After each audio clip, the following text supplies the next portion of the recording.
శుక్లాంబరధరం విష్ణుం శశివర్ణం చతుర్భుజం ప్రసన్నవదనం ధ్యాయేత్ సర్వవిఘ్నోపశాంతయేత్. గురుర్బ్రహ్మా గురుర్విష్ణుః గురుర్దేవో మహేశ్వరః గురుః సాక్షాత్ పరబ్రహ్మ తస్మై శ్రీగురవే నమః. వ్యాసాయ విష్ణురూపాయ వ్యాసరూపాయ విష్ణవే నమో వై బ్రహ్మనిధయే వాసిష్ఠాయ నమో నమః. కూజంతం రామ రామేతి మధురం మధురాక్షరం ఆరుహ్య కవితాశాఖాం వందే వాల్మీకికోకిలం. శ్రుతిస్మృతిపురాణానాం ఆలయం కరుణాలయం నమామి భగవత్పాదశంకరం లోకశంకరం. వాగర్ధావివ సంపృక్తౌ వాగర్ధప్రతిపత్తయే జగతః పితరౌ వందే పార్వతీపరమేశ్వరౌ. సూక్తిం సమగ్రయతున స్వయమేవ లక్ష్మీః శ్రీరంగరాజమహిషీమధురైః కటాక్షైః. వైదగ్ధ్యవర్ణగుణగుంభనగౌరవైర్యాం ఖండూలకర్ణకుహరాः కవయోధయంతి. హైమోర్ధ్వపుండ్రమజహన్మకుటం సునాసం మందస్మితం మకరకుండలచారుగండం బింబాధరం బహుళదీర్ఘకృపాకటాక్షం. శ్రీవేంకటేశముఖమాత్మని సన్నిధత్తాం. విమలపటీ కమలకుటీ పుస్తకరుద్రాక్షశస్తహస్తపుటీ కామాక్షీ పక్ష్మలాక్షీ కలితవిపంచీ విభాసి వైరించీ. మనోజవం మరుతతుల్యవేగం జితేంద్రియం బుద్ధిమతాం వరిష్టం వాతాత్మజం వనరయూథముఖ్యం శ్రీరామదూతం శిరసా నమామి. ఆపదామపహర్తారం దాతారం సర్వసంపదాం లోకాభిరామం శ్రీరామం భూయో భూయో నమామ్యహం. నారాయణం నమస్కృత్య నరం చైవ నరోత్తమం దేవీం సరస్వతీం వ్యాసం తతో జయముదీరయేత్. హరి ఓం. పరమేశ్వర స్వరూపైన సభకి నమస్కారం.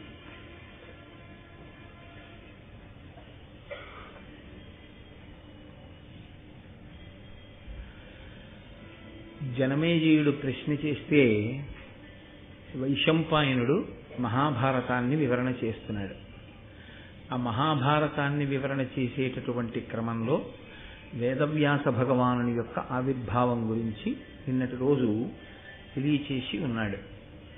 ఆ తరువాత రాక్షసాంశలలో జన్మించినటువంటి వీరులు, అలాగే దేవతల అంశలలో జన్మించినటువంటి వీరులు, వారిద్దరి గురించి చెప్పి కురుక్షేత్ర యుద్ధం ఎందుకు జరిగిందో, మాట వినకపోవడము అనేటటువంటిది ఎంత దూరం పెడుతుందో, ఆ వినకపోవడం అన్నది కూర్చున్నవాడి యొక్క స్థానాన్ని బట్టి వాడితో పాటు ఎంతమందిని తీసుకెళ్ళిపోతుందో మనకి మహాభారతంలో మహానుభావుడు వైశంపాయనుడు సంక్షేపంగా వివరించి ఉన్నాడు.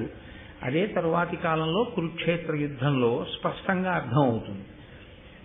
మాట వినకపోవడం ఒక దోషం అయితే, మనిషికి సహజంగా అహంకారం ఉండడం ఒక దోషం. ఇది ఎలా ఉంటుందంటే, ఈ అహంకారం అనేటటువంటిది ఉండకూడదు అని చెప్పడం చాలా తేలిక, కానీ సభాముఖంగాను అహంకారాన్ని పరిత్యజించడం అనేటటువంటిది అంత తేలికైన విషయం మాత్రం కాదు, చెప్పినంత తేలిక మాత్రం కాదు. దానికి చాలా చాలా పరిశీలన ఉండాలి. మీరు ప్రయత్నపూర్వకంగా ఏదో కొన్ని చోట్ల జ్ఞాపకం పెట్టుకుని అయ్యయ్యో నేను ఇలా అహంకరించకూడదు, నేను ఇలా అహంకరించకూడదు అని అంటున్నా, మీరు ఒక గొప్ప కార్యానికి కారకులు అనుకోండి. అయ్యా ఎంత గొప్ప పని చేసావయ్యా అన్నారనుకోండి, కార్యం అంతా అయిపోయాక అసలు దాని గురించి ప్రతిస్పందన మనసు పొందకూడదు. అంటే అవును నేనే కదా చేశాను అన్న పొంగు రాకూడదు. ఎవడో విమర్శ చేశాడు, మీరు ఎంత మంచి పని చేయండి ఎవడో ఒకడు ఏదో ఒక విమర్శ చేస్తుంటాడు. అది కువిమర్శ, సరి అయిన విమర్శ అని మీరు ఆలోచించడం, అది కువిమర్శ అని మీకు అనిపించింది అనుకోండి, దానికి పెద్ద ప్రాధాన్యత ఇవ్వకుండా ఉండడం. అది సహేతుకమైన విమర్శ అనుకోండి, దాన్ని స్వీకరించడం. అంతవరకు ఉంటే మనని మనం దిద్దుకోవడం అవుతుంది. లేకపోతే ప్రతి చిన్న మాటకి కుంగిపోవడం అనేటటువంటి లక్షణం వచ్చింది అనుకోండి, వాడి జీవితం మృత్పిండం అయిపోతుంది. అంటే కింద పడినటువంటి మట్టి ముద్దలా అయిపోతాడు, ఇక పైకి లేవలేడు. ఈ అహంకారము అనేటటువంటిది చాలా విచిత్రంగా ఉంటుంది. ఇది మనిషి పొంది ఉండడానికి ఇదిగో ఇదొకటి కారణము అని మీరు చెప్పడం కుదరదు. అహంకరించడానికి కారణాన్ని కొత్తగా ఎక్కడి నుంచో తెచ్చుకోవలసిన అవసరం ఏమి ఉండదు. ఏదో ఒకటి వెతుక్కుని ఇదిగో దీనికి నేను అహంకరించచ్చు అనుకుని అహంకరిస్తూ ఉంటాడంతే. ఒకడికి నేను పొడుగ్గా ఉన్నానన్న అహంకారం, ఒకడు పొట్టిగా ఉన్నానన్న అహంకారం. ఒకడికి నల్లగా ఉన్నానని అహంకారం, ఒకడికి తెల్లగా ఉన్నానని అహంకారం, ఒకడికి చదువుకున్నానని అహంకారం, నాకు ఈ చదువు రాలేదని ఒకటి అహంకారం, ఒకడికి డబ్బు ఉందని అహంకారం, ఒకడికి నాకు లేదని అహంకారం. అసలు మనిషి అహంకరించడానికి కొత్తగా కారణం అన్నది వెతుక్కోవలసిన అవసరం ఉండదు. దాంట్లో మనిషి తాదాత్మ్యత పొందవలసినటువంటి స్థితికి వశుడైతే ఏదో కారణాన్ని వెతుక్కుంటాడు. చిత్రం ఏమిటంటే అన్నిటికన్నా ఆశ్చర్యకరంగా ఉంటుంది. తల్లిలో తండ్రిలో అధికారంలో ఉంటాడు, అందుకని బిడ్డలకు అహంకారం లేదు. భర్త అధికారంలో ఉంటాడు, భార్యకు అహంకారం. భార్య అధికారంలో ఉంటుంది, భర్తకు అహంకారం. తండ్రి గారు చాలా కీర్తి ప్రతిష్టలు వహించిన వాడై ఉంటాడు, అందుకని బిడ్డలకు అహంకారం. భర్త గొప్పవాడని భార్యకు అహంకారం, భార్య చాలా గొప్పది లబ్ధ ప్రతిష్ఠురాలని భర్తకు అహంకారం. పోనీ వీడికి ఏమైనా ఉందా అహంకరించడానికి? నీకు ఇది ఉందా అని అడిగారు అనుకోండి, నీకు ఏ గొప్పతనం ఉందా అహంకరిస్తున్నావు అని అడిగారు అనుకోండి, మా ఆయన గొప్పవాడు అందుకు అహంకరిస్తున్నాడు. ఏమైనా నీకు దేనికయ్యా అహంకారం అన్నారనుకోండి, మా ఆవిడ చాలా గొప్పది అందుకు ఈయనకి అహంకారం. కాబట్టి దానికి అర్థమేం ఉండదు. ఈ అహంకారం వల్ల వచ్చేటటువంటి సమస్యలు, ఈ అహంకారం వల్ల వచ్చేటటువంటి ఇబ్బందులు 1-2 ఉండవు. అది యథార్థమైనటువంటి వృత్తాంతాన్ని వ్యాసుడు మనకి భరతవంశ క్రమంలో అందచేశారు. దాన్ని నన్నయ్య గారు ఋషితుల్యుడు కనుక ఆంధ్రీకరించి కొన్ని అద్భుతమైనటువంటి అమృతభాండ సమానమైనటువంటి విషయాల్ని మనకు అందించారు. దీన్ని కొంచెం మీరు జాగ్రత్తగా పరిశీలించగలిగితే మనిషిని ఎంతో ఉన్నతికి తీసుకెళ్తుంది, మనిషికి ఒక గొప్ప ఆలంబనాన్ని ఇస్తుంది. అంత తొందరగా ప్రతిదానికి అహంకరించకుండా వినయంతో నిలబడగలిగినటువంటి స్థితిని అందచేస్తుంది. అది చాలా గొప్పగా ఉంటుంది. చంద్రశేఖర పరమాచార్య స్వామి వారు కంచికామకోటి పీఠాధిపత్యం వహించారు. ఆయనకి నడిచే దేవుడు అని పేరు. అంతటి వైభవాన్ని, ప్రపంచవ్యాప్తమైనటువంటి కీర్తి ప్రతిష్టల్ని పొందారు ఆయన. అటువంటి మహాపురుషుడు ఒకానొకప్పుడు ఆయన ఇలా నడిచి వెళ్ళిపోతూ ఉంటే రోడ్డుకి ఇరుప్రక్కలనున్నవారు కూడా నేల మీద పడి ఉండేవారు. ఒకానొక సందర్భంలో అయితే ఆయన ద్రవిడ దేశంలో నడిచి వెడుతుంటే 96 ఏళ్ల వయస్సులో ముందు తొట్టి రిక్షా వెడుతుంటే దాన్ని పట్టుకుని ఆయన నడిచి వెడుతుంటే, తొట్టి రిక్షా ఎక్కకూడదా అని మీరు అడగచ్చు, సన్యాసి వాహనం ఎక్కకూడదు. అందుకని ఆయన నడిచి వెడుతుంటే ఎదురుగా బస్సుల్లో వస్తున్న వాళ్ళు చెప్పులు బస్సుల్లో విప్పేసి రోడ్డు 2 పక్కల బస్సులు ఆపేసి కిందకి దిగిపోయి 2 పక్కల ఆయన వెళ్లిపోయేంత వరకు నేల మీద పడి నమస్కారం చేస్తుండగా ఆయన నడిచి వెళ్ళిపోయేవారు. వెళ్ళిపోయిన తర్వాత బస్సులు వెళ్ళేవి. తమంత తాముగా అన్ని కోట్ల మంది నీరాజనాలు పట్టారు ఆయనకి. అంతటి మహాపురుషుడు ఒకసారి మాట్లాడుతూ అన్నారు, ఇంతమంది నాకెందుకు నమస్కరిస్తారో తెలుసా? నేను శంకరాచార్యుల వారు బట్ట కట్టుకున్నట్టుగా బట్ట కట్టుకుని వేషం కట్టాను, అందుకుని నాకు నమస్కారాలు. ఇవన్నీ ఎవరికి చెందుతాయంటే శంకర భగవత్పాదులకి చెందుతాయి తప్ప ఇవన్నీ నాకు అని మీరు అనుకోకండి. ఈ నమస్కారాలన్నీ శంకరాచార్యుల వారికి. వారు ఎలా సత్యదండం పట్టుకున్నారో అలా, వారు ఎలా కాషాయం కట్టుకున్నారో అలా కట్టుకుని వారు స్థాపించినటువంటి పీఠానికి నేను ఆధిపత్యం వహించినటువంటి కారణం చేత నాలో శంకరుల్ని చూసి నమస్కరిస్తున్నారు తప్ప ఈ నమస్కారములు నాకు కాదు. అలా అనగలిగినటువంటి స్థితి ఎంతమందికి ఉంటుంది? అది చాలా చాలా గొప్ప లక్షణం. ఎన్ని ఉన్నా తాను అంత వినయంగా ఉండగలగడం, తాను అంత మర్యాదతో ప్రవర్తించగలగడం, దేని చేత కూడా తాను ఆ గొప్పగా ఇదంతా నాదే అనేటటువంటి అహంకారాన్ని పొందకుండా ఉండగలగడం, అన్ని విభూతులు ఈశ్వరుడిచ్చినా అత్యంత వినయంతో ప్రవర్తించగలగడం, ఇది అంత తేలిగ్గా అబ్బే విషయం కాదు. ఇక అహంకారం అంటారా, అది పొంది ఉండడానికి ఏమీ నేర్చుకోక్కర్లేదు, ఏమీ తెలియకపోవడమే అహంకారం పొంది ఉండడానికి ప్రధానమైనటువంటి కారణం. అన్నీ తెలిసి నాకు అణిగిమడిగి పడుంటుంది, ఏమీ నాకు ఎగిరిగిరి పడుతుంది అని మనకి తెలుగులో ఒక సామెత. అలా చాలా అద్భుతమైనటువంటి గాథ. నిజంగా మనుష్యుడిగా పుట్టినటువంటి ప్రతి వాడు మహాభారతంలో చదివి తెలుసుకుని అనుష్ఠానంలోకి తెచ్చుకోవడానికి ఆదర్శంగా తీసుకోవలసినటువంటి గాథ. అన్ని ధర్మ సూక్ష్మములతో కూడుకున్నటువంటి గాథ. ఆద్యంతము అంత గొప్పగా ఆవిష్కరించారు మహానుభావుడు నన్నయ్య గారు. మీరు ఆ కథాక్రమాన్ని పరిశీలనం చేదురు గాని నేను నిన్నను ఆ కథ ప్రారంభం చేసి ఉన్నాను. బృహస్పతి కుమారుడు కచుడు, శుక్రాచార్యుల వారి కుమార్తె దేవయాని. శుక్రాచార్యుల వారు రాక్షసరాజైనటువంటి వృషపర్వుడికి మంత్రి. బృహస్పతి కుమారుడైనటువంటి కచుణ్ణి దేవతలందరూ ప్రార్థన చేశారు, నువ్వు త్రికరణ శుద్ధిగా గురువుని సేవించు. గురువు దగ్గర మాయోపాయంతో విద్య నేర్చుకోమని పంపించడం కొన్ని కోట్ల జన్మలు నశించిపోని పంపించడం. మాయోపాయంతో గురువు దగ్గర విద్య నేర్చుకోకూడదు. కాబట్టి గురు శుశ్రూష చేసి నేర్చుకో. ప్రధానంగా శుక్రాచార్యుల వారి దగ్గర ఏం తెలుసుకోవాలంటే మృత సంజీవని విద్య తెలుసుకో. ఆయన దగ్గర ఆ విద్య ఉన్న కారణం చేత చనిపోయిన వాళ్ళని బ్రతికిస్తున్నాడు శుక్రుడు. మనకి అలా బ్రతికించగలిగినటువంటి ఆ మంత్రశక్తి లేదు. ఆ కారణం చేత రాక్షసుల చేతిలో మడిసిపోయిన దేవతలు మళ్లీ ప్రాణం పొందే అవకాశం కలగట్లేదు. కాబట్టి గురువుని సేవించి నువ్వు ఆ విద్య నేర్చుకో. ఆయన వెళ్ళి అదే చెప్పాడు, నేను బృహస్పతి కుమారుణ్ణనే చెప్పాడు. అంతే గౌరవించాడు శుక్రాచార్యుల వారు. ఆదరించాడు, దగ్గర కూర్చోబెట్టుకున్నాడు, చదువు నేర్పుతున్నాడు. ఇక్కడ విచిత్రం ఒకటి ఉంది. ఇంత చదువుకున్నవాడైనా, ఇంత తపోనిష్ఠాగరిష్ఠుడైనా, అటువంటి మృత సంజీవిని విద్యని వశం చేసుకున్నవాడైనా, ఇంత ప్రతిష్ట పొందినవాడైనా, దేవగురువు బృహస్పతి ఎటువంటి వాడో తాను అటువంటి వాడైనా, శుక్రాచార్యుల వారికి అధిగమించలేని బలహీనత ఒకటి ఉంది. ఏమిటా బలహీనత అంటే ఆయనకు ఒక్కతే కూతురు దేవయాని.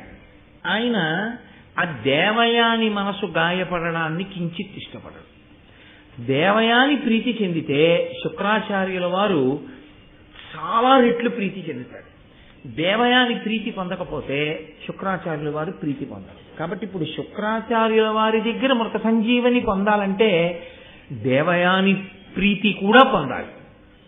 అయితే ఇక్కడ ఒక ధర్మ సూక్ష్మాన్ని మీరు గమనించవలసి ఉంటుంది. అలాగే ప్రవర్తించాడు కచుడు. అలాగే ప్రవర్తించాడు అన్నప్పుడు కచుడు బ్రహ్మచారి, దేవయాని కన్య. ఆయన ఆమెని అంతగా సేవిస్తే, అంతగా దగ్గరైతే, వాళ్ళిద్దరి మధ్య ఏర్పడేటటువంటి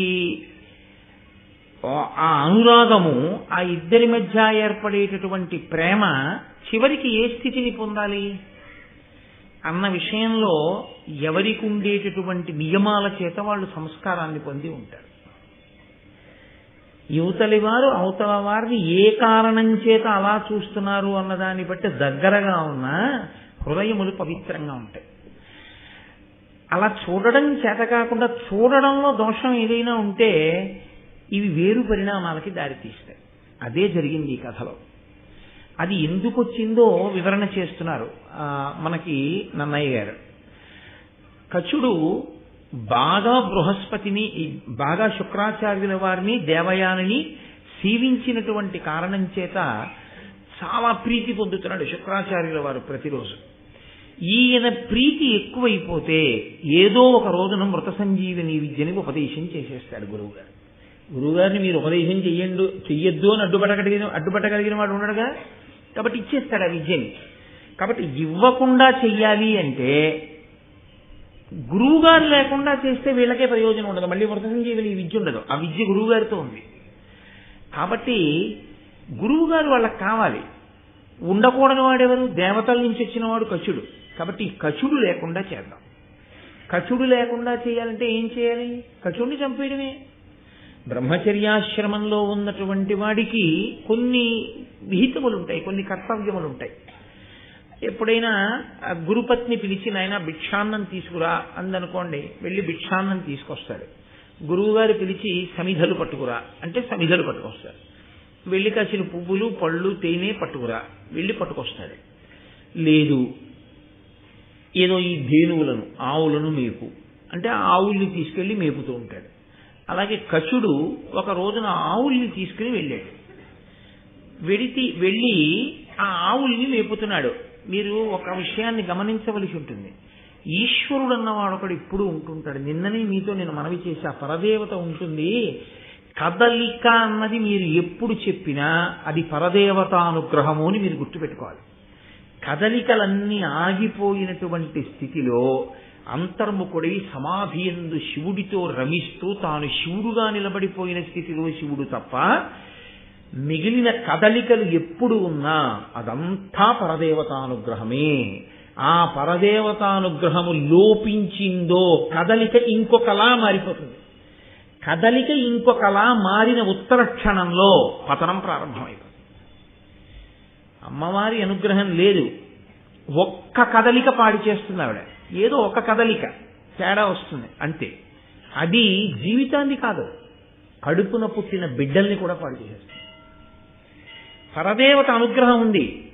మీ కదలికలో దోషం వస్తుంటే ఆవిడ దిద్దుతుంది.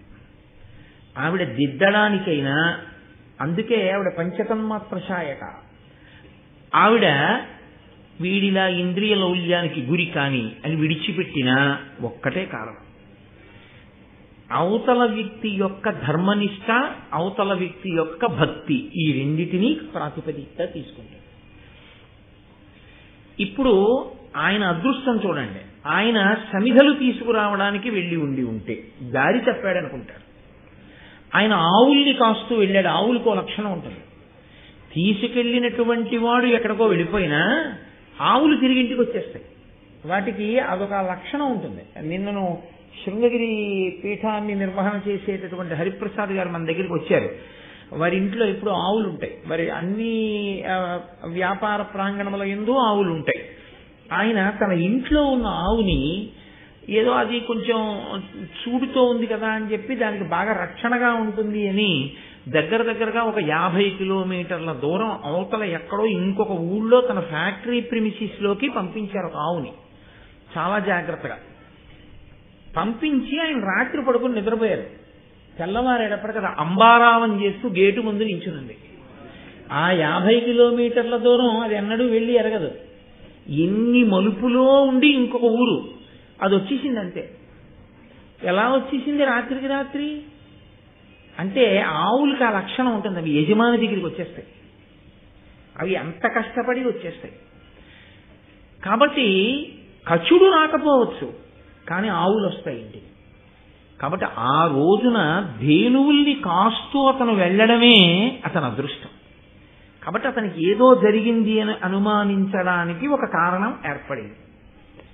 దేవయానిని కూడా తృప్తిపరిస్తే తప్ప, దేవయాని కూడా సంతోషిస్తే తప్ప సంతోషించని మనసు కచుడికి ఉండడం, శుక్రుడికి ఉండడం కచుడికి అదృష్టమైంది. ఎందుకని? శుక్రుడు పట్టించుకోలేదు కానీ దేవయాని పట్టించుకోలేదు. వీడు ఇంకా ఇంటికి ఎందుకు రాలేదని అడిగింది. అలా అడిగేవాళ్ళు లేరనుకోండి, ఆయన ఏమైపోను, కుక్కలు పీకేసిన పులులు తినేసిన అయినా బతికించగలడు శుక్రాచార్యుల వారు.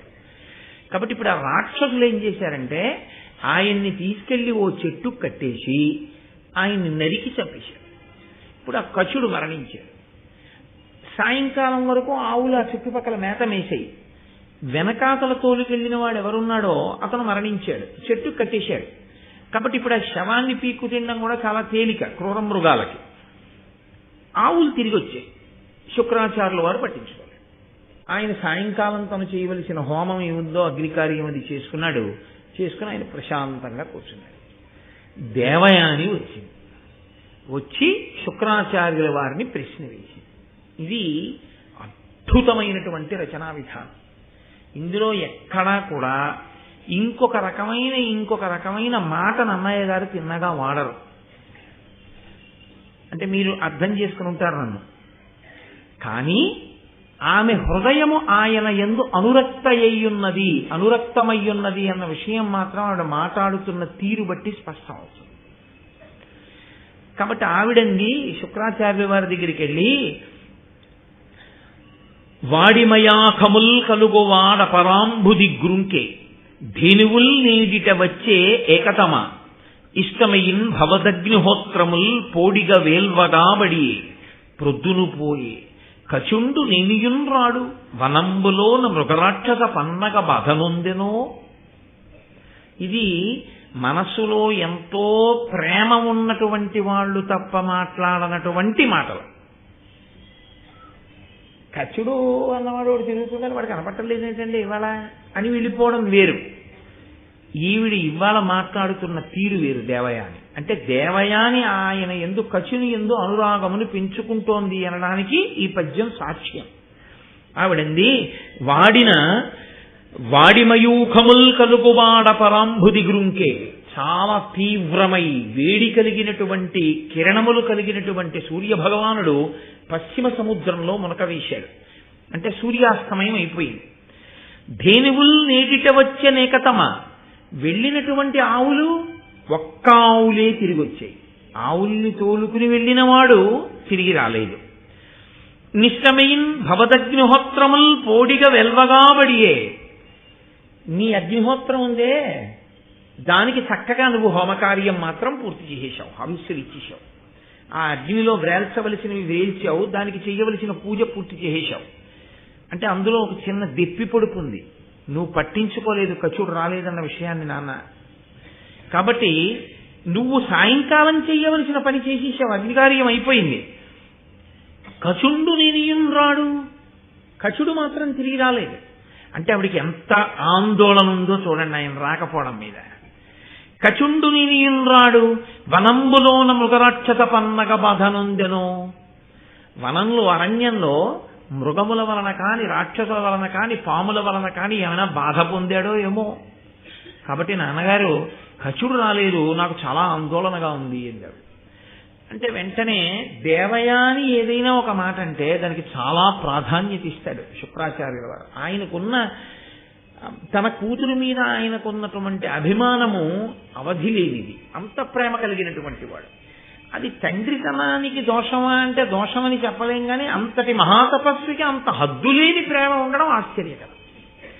కాబట్టి ఇప్పుడు ఆ శుక్రాచార్యుల వారు ఒక్కసారి దివ్య దృష్టితో, నేను మీతో మనవి చేశాను, ఈ నేత్రం మనకు ఒక లక్షణం ఉంటుంది. ఇది కొంత దూరం మాత్రమే చూస్తుంది, మాంసనేత్రం. అంతకన్నా దూరం చూడగలిగినవి కొన్ని ఉంటాయి. వాటిని తపస్సంపత్తి చేత పొందినటువంటి దృష్టి అంటారు. అప్పుడు ఈ కన్ను మూసేస్తారు, ఆంతరనేత్రాన్ని తెరిచి చూస్తారు. చూసినప్పుడు వాళ్ళు ఇలానే చూస్తే ఎలా చూస్తానో అలా వాళ్ళు చూడగలరు, ఆ శక్తి ఉంటుంది. అలా ఉంటాయా అండి? నీకు లేదని ఎవడికో లేదని నువ్వు అనకూడదు. నువ్వు చేయలేదుగా అలా తపస్సు, నువ్వు అలా చేసి ఉంటే నీకు వచ్చి ఉండేది. నువ్వు చెయ్యకుండా అన్నం తింటే ఆకలి తీరుతుందా అండి అని నువ్వు అన్నం తిననప్పుడు అడుగుంటావు. నువ్వు ఇప్పుడు తిన్నావు కాబట్టి నువ్వు ఇప్పుడు అలా అడగవు. నువ్వు ఓసారి అంత గొప్ప తపస్సు నువ్వు చేసి ఉంటే ఈ ప్రశ్న నువ్వు వెయ్యవు. ఈ ప్రశ్న వెయ్యకుండా అది మూఢనమ్మకం అన్నావు, నీ అజ్ఞానానికి పరాకాష్ఠ. కాబట్టి ఇప్పుడు ఆయన లోదృష్టితో ఆంతరదృష్టితో ఒక్కసారి లోకం అంతా చూశాడు. ఎక్కడున్నాడు కచుడు? ప్రధానంగా అరణ్యమే కదండి, ఆ ధేనువుల్ని తీసుకెళ్ళింది, కనపడలేదు. ఏమిటా అని బాగా పరిశీలనంగా చూస్తే ఓ చెట్టుకి కట్టబడినటువంటి శవం కనపడింది.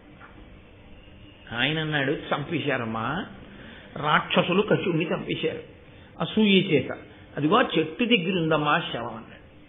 వెంటనే దేవయాని చాలా బాధపడిపోయింది.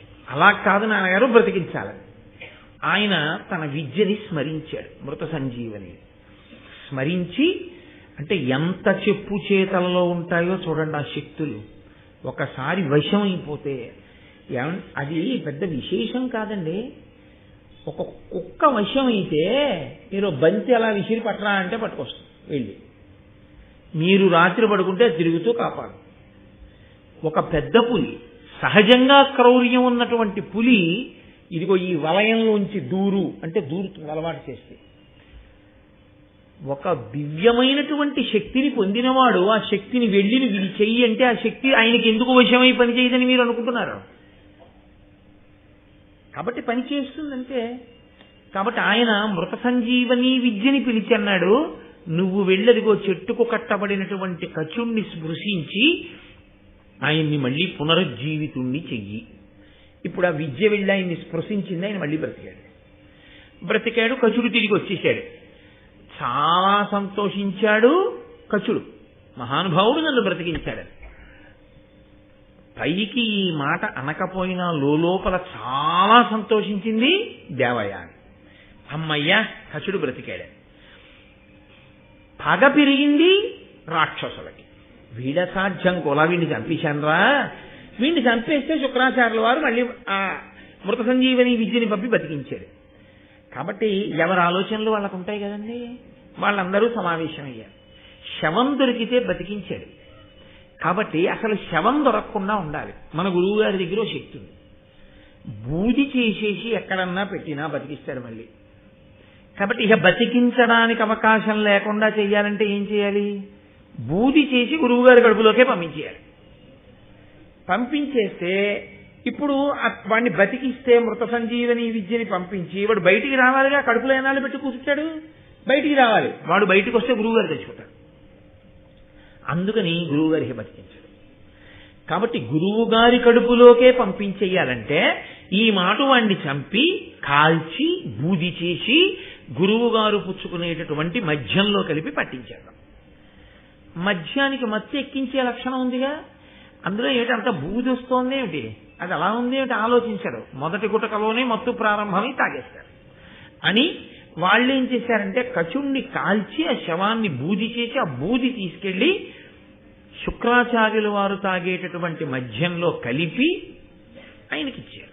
ఆయన పుచ్చేసుకున్నారు. అంటే దీన్ని బట్టి ఒక విషయం స్పష్టము అని తెలుస్తోంది. అప్పటి వరకు బ్రాహ్మణులు కూడా మద్యం సేవించేటటువంటి అలవాటు ఉందన్నమాట. కాబట్టి ఇప్పుడు అడవికి పువ్వులు తేరగబడి నరిగిన కచుని చంపి వారక ధనుజుల్ పొడవుసెడ కాల్చి సురతో పడయకయ బూది శుక్రు త్రావించి రొగిన్.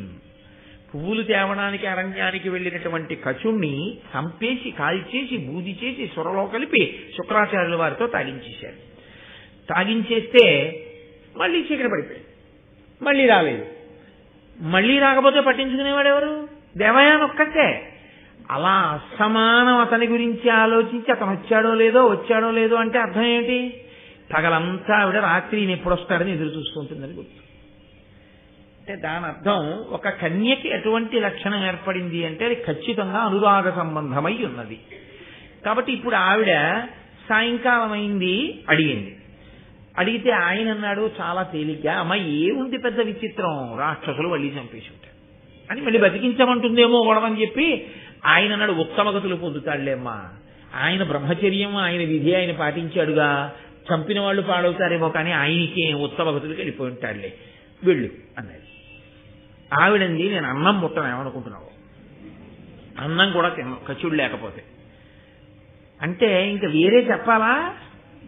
ఈ రోజుల్లో వాడేటటువంటి భాష ఏది ఉందో అది కచుడికి దేవయానికి మధ్య దేవయాని వైపు నుంచి అంకురారోపణం జరుగుతోంది అన్న విషయాన్ని నేను చెప్పాలేమిటి కొత్తగా? సిద్ధాస్తులమే కాబట్టి మనం దాన్ని తెలుసుకోగలం.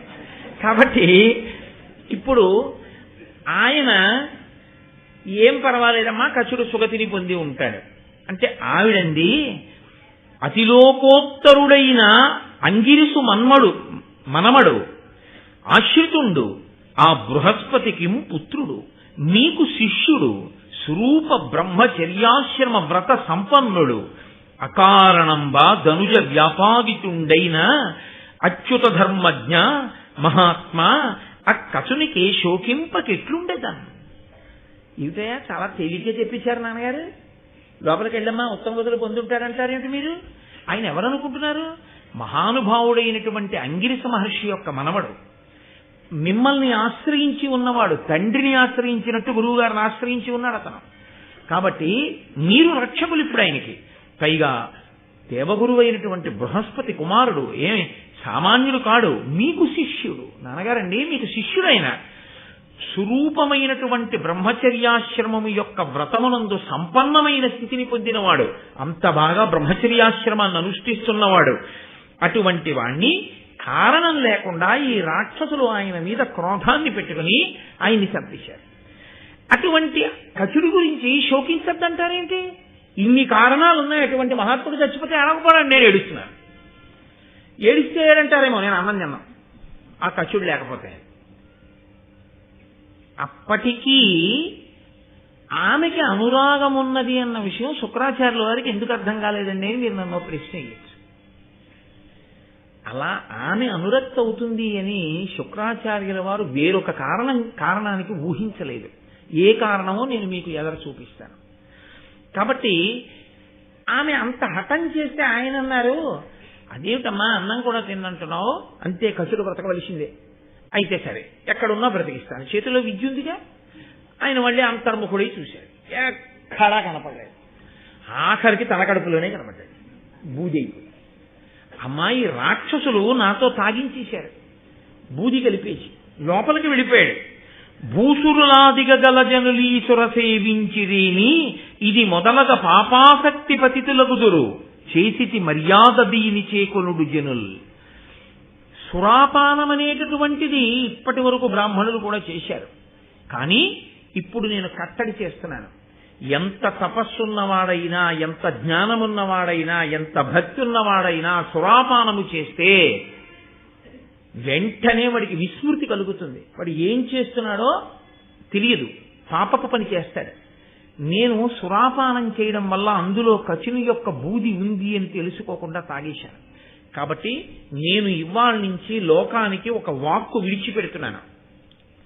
బ్రాహ్మణునితో సహా మనుష్య పుటక పుట్టిన వాడెవ్వరూ సురాపానము చెయ్యరాదు. అలా సురాపానం చేస్తే ఘోరాతి ఘోరమైన స్థితిని వాడు పొందుగాక. కాబట్టి ఆనాటి నుంచి ఇక సురాపానం అనేటటువంటిది పూర్తిగా నిషిద్ధం శాస్త్రంలో. కాబట్టి శాస్త్రమునందు అనురక్తి ఉన్నవాడైతే ఆ ఒక్క మాట చాలు, దాని జోలికి వెళ్ళకూడదు. కాబట్టి ఇప్పుడు ఈ లోపలే ఉన్నటువంటి వాడిని బ్రతికించాలి కూతురు కోసం. కాబట్టి ఆయన మళ్ళీ ఆ మంత్రం చదివాడు, లోపల ఆ కచుడు ఊపిరి పోసుకుని మళ్ళీ సహజ స్థితిని పొందాడు. గురువుగారు మీరు నన్ను దయతో బతికించారు, కానీ నేను బయటికి రావడం ఎలా? నువ్వు బయటికి వస్తే నేను చచ్చిపోతాను. కాబట్టి శుక్రాచార్యుల వారు అన్నారు, నువ్వు ఆ కడుపులో ఉండగానే నేను నీకు మృత సంజీవని విద్యని ఉపదేశం చేసేస్తాను. నువ్వు మృత సంజీవని విద్యని పొంది నువ్వు బయటికి రా, నేను మరణిస్తాను. నువ్వు మృత సంజీవని విద్యతో నన్ను బ్రతికించు. ఇక్కడ మీరు ఒక్క విషయాన్ని గమనించండి. కచుని మనస్సులో అన్యమైన ఆలోచన ఏదైనా ఉంటే మృత సంజీవని విద్య ఉపదేశం పుచ్చేసుకుని గురువుగారి కడుపులోంచి బయటకు వచ్చి తన దారిని తాను వెళ్ళిపోతే కచుడికి తప్ప మృత సంజీవని విద్య తెలుసున్నవాడు రాక్షసులకి లేడి. 2 అమ్మా, నేను చనిపోయిన తరువాత వీడు పైకొచ్చి నాకు మళ్ళీ మృత సంజీవని విద్యతో బతికిస్తాడో బతికించడో అనుమానం. అందుకని నేను ఎలా ఉపదేశం చేస్తానమ్మా అని శుక్రాచార్యుల వారు అడగచ్చు. శిష్యుడి మీద నమ్మకం అంటే గురువు గారికి ఉండే నమ్మకం అటువంటిది. ఆ మాట కనీసం మనసులో సంకల్పంగా కూడా శుక్రాచార్యుల వారికి రాలేదు. త్రికరణ శుద్ధి కలిగినటువంటి శిష్యుడంటే గురువు గారిని అలా మోసం చేద్దామన్న ఆలోచన శిష్యుడికి రాలేదు. కాబట్టి ఇప్పుడు గురువులో కానీ శిష్యుడిలో కానీ దోషం ఏమైనా ఉందా? వాళ్ళిద్దరి మధ్య ఉన్నటువంటి అభిమానం, వాళ్ళిద్దరి మధ్య ఉన్న సంబంధం కేవలం గురు శిష్య సంబంధం తప్ప వాళ్ళిద్దరికీ ఇంకొక ఆలోచన లేదు. ఇంకొక ఆలోచన లేదు కాబట్టే ఎప్పుడూ శుక్రాచార్యులు వారు ఏమనుకునేవాడంటే, ఈయన ఈ కచుడు నాకు శిష్యుడు కనుక అతను నాకు కొడుకుతో సమానం. నాకు కొడుకుతో సమానం కనుక దేవయాని నాకు కూతురు కనుక వాళ్ళిద్దరూ అన్నా చెల్లెళ్ళు అవుతారు. ఒక చెల్లెలుగా అన్నగారి కోసం బెంగబెట్టుకుంటోందనుకున్నాడు తప్ప ఆమె ధర్మాన్ని తప్పి అనురక్తి అవుతోందని శుక్రాచార్యులు వారు ఊహించలేకపోయాడు. అందుకని ఆయనకి అందలేదు ఆ విషయం. ఆయన లోపలంత ధర్మం పట్టుకున్నాడు. కచుడు దేవయాని తన యందు అనురక్తి అవుతోంది అని ఆయన తెలుసుకోలేకపోయాడు. ఎందుకని అంటే ఈయన్ని నేను ఎంత సేవిస్తున్నానో ఆమెనంత సేవిస్తున్నాను. ధార్మిక కోణంలో చూసినప్పుడు గురుపుత్రిక కనుక ఆమె నాకు చెల్లెలవుతుంది. కాబట్టి ఒక అన్నగారి మీద ఎంత ప్రేమ పెంచుకుంటుందో నా మీద అంత ప్రేమ పెంచుకుంది. లోకంలో చూడండి, ఒక్కొక్క చోట తోడ పుట్టినటువంటి అన్నదమ్ముల మీద ఎంత ప్రేమ ఉంటుందో, ఆ కుటుంబంతో సాన్నిహిత్యం పొంది అన్నయ్య అన్నయ్య అని పిలిపించుకున్న వాళ్ళ మీద అంత ప్రేమ ఉంటుంది ఒక్కొక్కసారి. అందుకని నా మీద అంత ప్రేమ పొందిందనుకున్నాడు కచుడు. కాబట్టి ఇప్పుడు కచుని యందు దోషం లేదు, శుక్రుని యందు దోషం లేదు, వాళ్ళిద్దరూ ధర్మానికి కట్టుబడ్డారు. దోషం అంటూ ఉంటే ఎవరి యందు ప్రవేశించింది? ధర్మం తప్పి అనురక్త అవ్వడం అనేటటువంటి దోషం ఒక్క దేవయాని ఎందే పుట్టి. ఇప్పుడు ధర్మవైక్లభ్యం అంటూ ఏదైనా జరిగితే అది దేవయాని వల్లే జరిగింది. ఇది ఒకరు చెప్తే వినే గుణం అయితే బాగుండుండేది. దేవయాని పాత్రలో యథార్థముగా తనంత తానుగా అహంకరించడానికి దేవయానికి అంత గొప్ప లక్షణాలు ఏం లేవు. అంత గొప్పగా చెప్పేసినట్టుగా నన్నయ్య గారు ఏం చెప్పలేదు ఎక్కడ. ఆవిడ ఎప్పుడు చెప్పుకున్నా ఆవిడ అహంకారం అంతా ఏమిటంటే నేను శుక్రాచార్యుల వారి కూతురు కాబట్టి నేను ఆయన యందు అనురక్త అవడమే వాడి జన్మధన్యం. నేను నీదానవుతానంటే పొంగిపోతాడు తప్ప అన్నన్నా అంటాడేమిటి అసలు అననే అనడం. అయ్య బాబోయ్ దేవయాని నా భార్య అవడమా అని పరవశించి కింద పడిపోతాడు అనుకుందండి. నేను శుక్రాచార్యుల వారి కూతుర్ని అనేటటువంటి లక్షణం చేత ఆవిడ పెంచుకున్న అభిజాత్యమో అహంకారమో అటువంటిది. నేను మీతో మనవి చేసింది అదే ఉపోద్ఘాతంలో. నేను బృహస్పతి కొడుకుని అని కచుడు కూడా అహంకరించవచ్చు, నేను మృత సంజీవని ఉన్నవాణ్ణి అని శుక్రాచార్యుల వారు కూడా అహంకరించవచ్చు. వాళ్ళిద్దరికీ లేదు. వాళ్ళు వాళ్ళ ధర్మంలో వాళ్ళు నిలబడ్డారు. వాళ్ళ మనసుల్లో ఏ విధమైనటువంటి అహంకారాలు లేవు, ఏ విధమైన అన్యభావనలు లేవు. ఉన్న అల్లరంతా ఎక్కడొచ్చింది? దేవయానితోనే వచ్చింది. కాబట్టి ఇప్పుడు తాను పొందాలనుకున్న ప్రధానమైన విద్యని తాను పొందేశాడు, మృత సంజీవనిని. పైగా గురువు గారిని సేవించి ఇతర విద్యలు నేర్చుకున్నాడు. కాబట్టి గురువు గారి దగ్గర సెలవు తీసుకుని అయ్యా నేను వెళ్ళొస్తాను, ఇంకా నేను దేవలోకానికి వెళ్ళి మా తండ్రి గారిని దేవతల్ని సేవిస్తాను. చిత్రం ఏమిటంటే శుక్రాచార్యుల వారు నీకు ఇచ్చిన విద్యతో దేవతల్ని బ్రతికించవద్దు, ఇప్పటి వరకు రాక్షసులే బతికుంటున్నారు, దీంతో దేవతలను బ్రతికించవద్దు అని అనగలడు. విద్యనిచ్చిన గురువు దీనిని నువ్వు ఇలా ఉపయోగించవద్దు అని అనలేదు. అంటే ఆయన ఔదార్యం అటువంటిది. ఇది శుక్రాచార్యుల వారి యొక్క గొప్పతనం. నిష్కర్షగా ఆయన మహానుభావుడు. ఆయన ఏ ఇతర కారణం చేత ఆ విద్యని ప్రయోగించవద్దు అన్న మాట ఏం లేదు. అసలు ఆయన ఆ విద్య గురించి ఆలోచించలేదు. అంత ఉదారుడై ఇచ్చేశాడంతే. గురువు అన్న మాటకున్న గొప్పతనం ఏంటంటే ప్రతిఫలాన్ని అపేక్షించడం అన్నది మనసులో ఎన్నడూ లేకుండా ఇవ్వడం ఒక్కటే తెలుసున్నవాడు. అది ఎక్కడి వరకు? తాను ఎంతో తపస్సు చేసి నేర్చుకున్నటువంటి విద్యల దగ్గర నుంచి, ఉపాసన బలం దగ్గర నుంచి శిష్యుల అభ్యున్నతి కొరకు ధారపోసేస్తాడు తప్ప తనకి ఈ ప్రతిఫలం ఉండాలని కోరుకున్నవాడు గురువు కానే కాడు. ఇలా ఎందుకు చేశారు అని అడిగారనుకోండి, అలా చెయ్యకుండా ఉండలేక. పొద్దున్నే పేపర్ ఎందుకు చదువుతారండి అన్నారనుకోండి, అలా చదవకుండా ఉండలేక. కాఫీ ఎందుకు తాగుతారండి అని అడిగారనుకోండి, కాఫీ తాగకుండా ఉండలేక. ఎందుకంటే మీరు అంత కష్టపడి నేర్చుకున్నవన్నీ అలా ధారపోసేస్తారు, అలా ధారపోయకుండా ఉండలేక. అది ఆయన మనస్థితి. అది కోట్ల కోట్ల మందిలో ఒక్కడికి ఈశ్వరుడు ఇస్తాడు. అది సుసంపన్నమైనటువంటి హృదయం. అది గురుత్వము అని పేరు దానికి. కాబట్టి శుక్రుడు మహానుభావుడు. కాబట్టి ఆయన ఏమీ నియమనం చేయలేదు, ఈ విద్యని ఇందుకు వాడవద్దు అని ఆయన ఏమనలేదు. ఆయన ఏ విధమైన స్వార్థం మనసులో పెట్టుకోలేదు.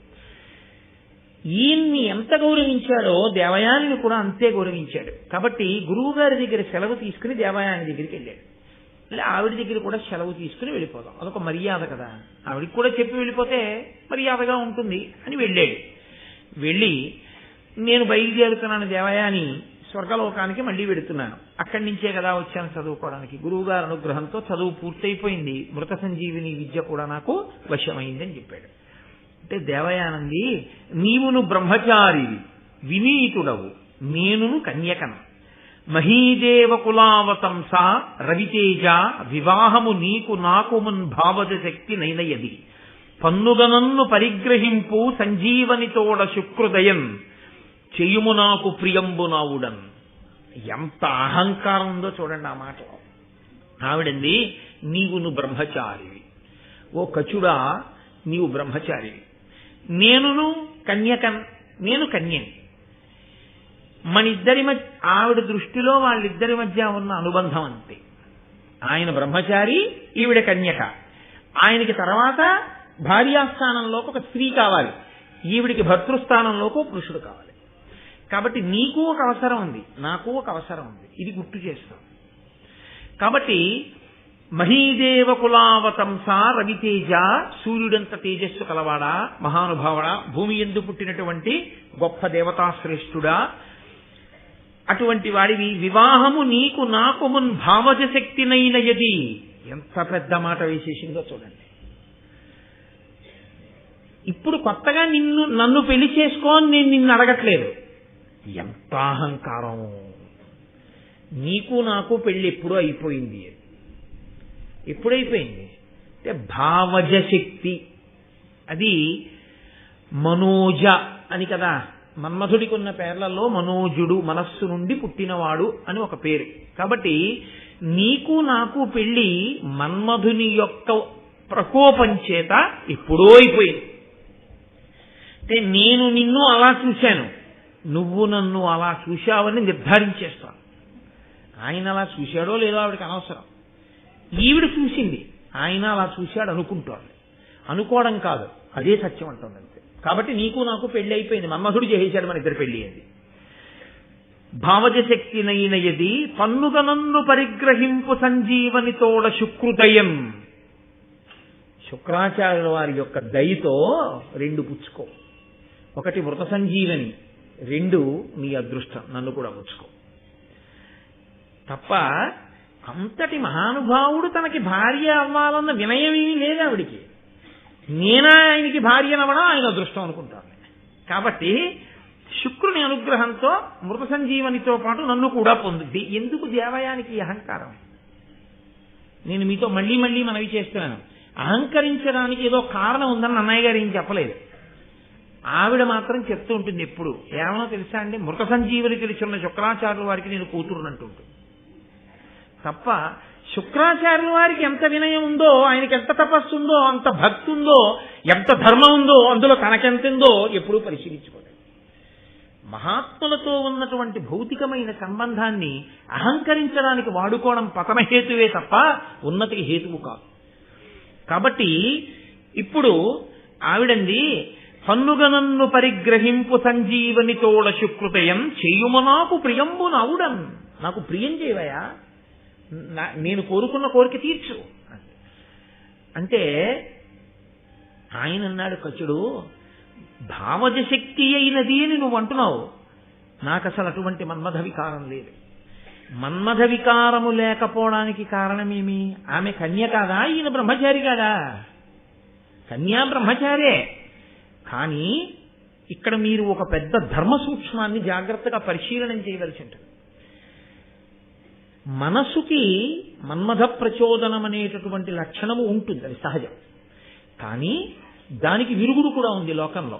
అమ్మా అని మీరు పిలిచారనుకోండి, అమ్మా అని పిలిచినప్పుడు మీ కన్నుల ఎదుట ఉన్నటువంటి స్త్రీలో మీకు కామాక్షి కనపడింది అనుకోండి. కంచిలో దేవాలయంలో కూర్చున్న నా తల్లి ఉందే, ఆమెయే ఇదిగో ఈ రూపంతో నా ఎదురుగుండా ఉంది అని నేను భావన చేసి అమ్మా అని మాట్లాడాను అనుకోండి. అమ్మా అని నేను అలా భావన చేసి మాట్లాడిన ఉత్తర క్షణంలో పొంగుతున్న పాల మీద నీళ్లు, అంతకన్నా ఇంక నేను దాన్ని వివరణ చేయగలను. అది ఒక పవిత్రమైనటువంటి ఆలోచన సరళి చేత మనసు తప్పుడు మార్గాన్ని పట్టకుండా నియంత్రించుకోగలిగినటువంటి స్థితిని పొందుతుంది. మన్మధుని యొక్క బాణము, ఆ తాపము కచుని ఎందుకు కలగలేదు? ఆయనకి ధర్మాన్ని పట్టుకున్నాడు. మా గురువుగారు అమ్మాయి కాబట్టి నాకేమవుతుంది? చెల్లెలు అవుతుంది. నా చెల్లెలు అన్న భావన కలిగిన నాడు ఇంకా ఆయన బ్రహ్మచారి అయితే మాత్రం ఆయనకి మన్మథ తాపం ఎందుకు కలుగుతుంది? ఇక కలిగే అవకాశం లేదు. కలగలేదు ఎందుకని అంటే, ఈయన మా నాన్నగారి శిష్యుడు కాబట్టి మా నాన్నగారికి కొడుకుతో సమానం, నాకు అన్నయ్యతో సమానం అన్న భావన దేవయానికి లేదు. ధర్మం తప్పింది ఎవరైనా ఉంటే దేవయాని. తాను ధర్మం తప్పి మనిద్దరికీ మన్మధుని యొక్క ప్రచోదనం చేత పెళ్ళైందని నిర్ధారించడం ఎంత అధర్మం, ఎంత దోషభూయిష్టమైనటువంటి మాట తీరది. కాబట్టి ఇప్పుడు కచుడు చాలా మర్యాదగా మాట్లాడాడు. ఆయన అన్నాడు, తప్పు, నాకు అటువంటి వికారం లేదు, నేను ఎన్నడూ నిన్న భావనతో చూడలేదు. ఎంత అద్భుతమైన మాట అండి అది. ఆ భావన నాకు లేదు, నేను బ్రహ్మచారినేనే. ఎందుకంటే నీ యందు నాకు చెల్లెలి భావన ఉంది. చెల్లెలి భావన ఉన్ననాడు పక్కన వేరొక భావన కలిగే అవకాశం లేదు అసలు.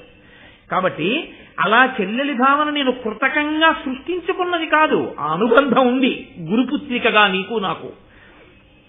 కాబట్టి గురులకు శిష్యులు పుత్రులు. గురువుగారి శిష్యుడు అంటే సంప్రదాయంలో మంత్రోపదేశాన్ని పొందడమో, విద్యని గురువు గారి దగ్గర కూర్చుని నేర్చుకుని సంజీవని మంత్రోపదేశం పొందాడు అంటే ఉపదేశం పొందాడు కాబట్టి సంప్రదాయ శిష్యుడు. సంప్రదాయమునందు శిష్యుడయ్యాడు అంటే ఉత్తర క్షణంలో వారికి వీరికి మధ్య ఉన్న సంబంధం తండ్రి కొడుకుల సంబంధం అవుతుంది ఉపదేశం పొందితే.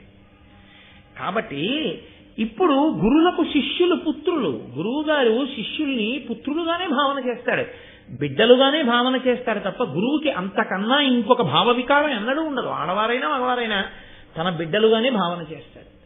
కాబట్టి నేను నీ తండ్రికి పుత్రుడు లాంటి వాడిని. పైగా నేను ఉపదేశం పొందాను, మృత సంజీవిని విద్యని పొందాను ఆయన దగ్గర.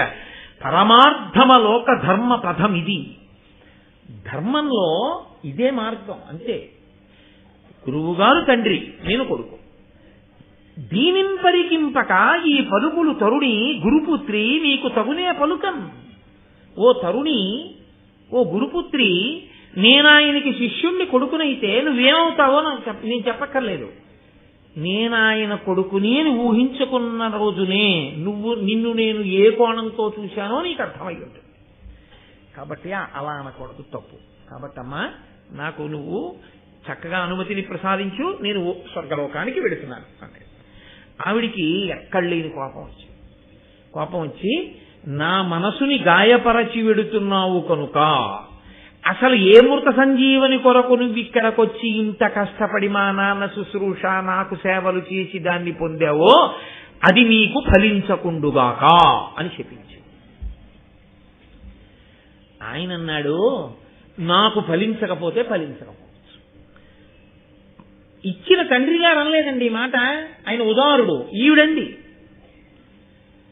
అంటే ఆయన అన్నాడు, నాకు ఫలించదు, కానీ అసలు ఇది నేను పొందుదామని కాదుగా నేను వచ్చింది, దేవతలు నన్ను అడిగితే వచ్చాను. కాబట్టి ఇప్పుడు నేను ఈ విద్య పట్టుకెళ్ళి దేవతలకు ఉపదేశం చేస్తాను, వాళ్ళకి ఫలిస్తుందిగా. విద్యకి ప్రయోజనం అంటూ ఉందా లేదా? విద్యకి ఉన్న ప్రయోజనాన్ని ఏ కారణానికి ఎవడూ ఆపలేడు. నీ ఇంట ఒక్క మంచి పుస్తకం అంటూ ఉంటే నువ్వు చదవకపోవచ్చు, ఏదో ఒకనాడు నీ కొడుకో నీ కోడలో నీ మనవడో నీ కూతురో నీ అల్లుడో చదువుతాడు. అలా చదివినటువంటి చదువు ఉత్తినే పోతుందని అనుకోవడానికి వీల్లేదు. ఒక మంచి పుస్తకం చదవడం వల్ల దానిలోంచి పొందినటువంటి జ్ఞానము జీవితంలో ఎప్పుడో అప్పుడు అక్కడికి వచ్చి తీరుతుంది, అది మిమ్మల్ని కాపాడి తీరుతుంది. కాబట్టి నా వలన చదువు నిష్ప్రయోజనం కాదు, నేను పట్టుకెళ్ళి ఆ మంత్రాన్ని దేవతలకు ఉపదేశం చేస్తాను. దేవతలు ఎప్పుడైనా యుద్ధంలో రాక్షసులతో దేవతలు మరణిస్తే ఆ దేవతలు ఈ మంత్రాన్ని ప్రయోగించి మిగిలిన దేవతలను బతికించుకుంటారు, నాకొచ్చిన నష్టం లేదు. కానీ ధర్మము తప్పి బతికావు కాబట్టి, ధర్మము తప్పి మాట్లాడావు కాబట్టి నీకెందుకు ఈ బ్రాహ్మణ్యం? బ్రాహ్మణి కదా, బ్రాహ్మణుడి భార్య, బ్రాహ్మణ పుత్రివి నీవు. కాబట్టి నువ్వు ఒక బ్రాహ్మణుణ్ణి వివాహం చేసుకోవాలి. ఇంత ధర్మం లేని దానివి ఇంకొక బ్రాహ్మణుణ్ణి వివాహం చేసుకుంటే మాత్రం ఆయన బ్రాహ్మణ్యం ఏం నిలబెడతావు నువ్వు అనువర్తించి. కాబట్టి నీకెందుకు బ్రాహ్మణుడు భర్తగా, నీకు బ్రాహ్మణుడు భర్త కాకుండుగాక అన్నాడు. లోతైన అవగాహన కశునిదే, అసలు నిజమైన శాతం అదే. శుక్రాచార్యుల వారి ఏకైక కుమార్తె, భర్త బ్రాహ్మణ తేజస్సు కలిగిన వాడు కాడు. కాబట్టి ఆమెకి బ్రాహ్మణుడు వినా ఇంకొకడు దొరకాలి. ఇందులో నేను లోతుపాతులు స్పృశించను, కానీ ఎందుకనంటే ఎలాగో వస్తే అక్కడ చెప్పవలసి ఉంటుంది. బ్రాహ్మణ కన్యని బ్రాహ్మణుడు చేసుకోకుండా ఇతరులు చేసుకుంటే అప్పుడు ఏమైంది? తనకన్నా పైన ఉన్నటువంటి స్త్రీని తీసుకోవడం అయింది. దానివల్ల సంతానపరమైనటువంటి దోషములు వచ్చేటటువంటి అవకాశం ఉంటుంది. మీరు ఎదర విలోమ సంబంధం గురించి వాటి గురించి కూడా ధర్మశాస్త్రం మాట్లాడుతుంది, భారతం.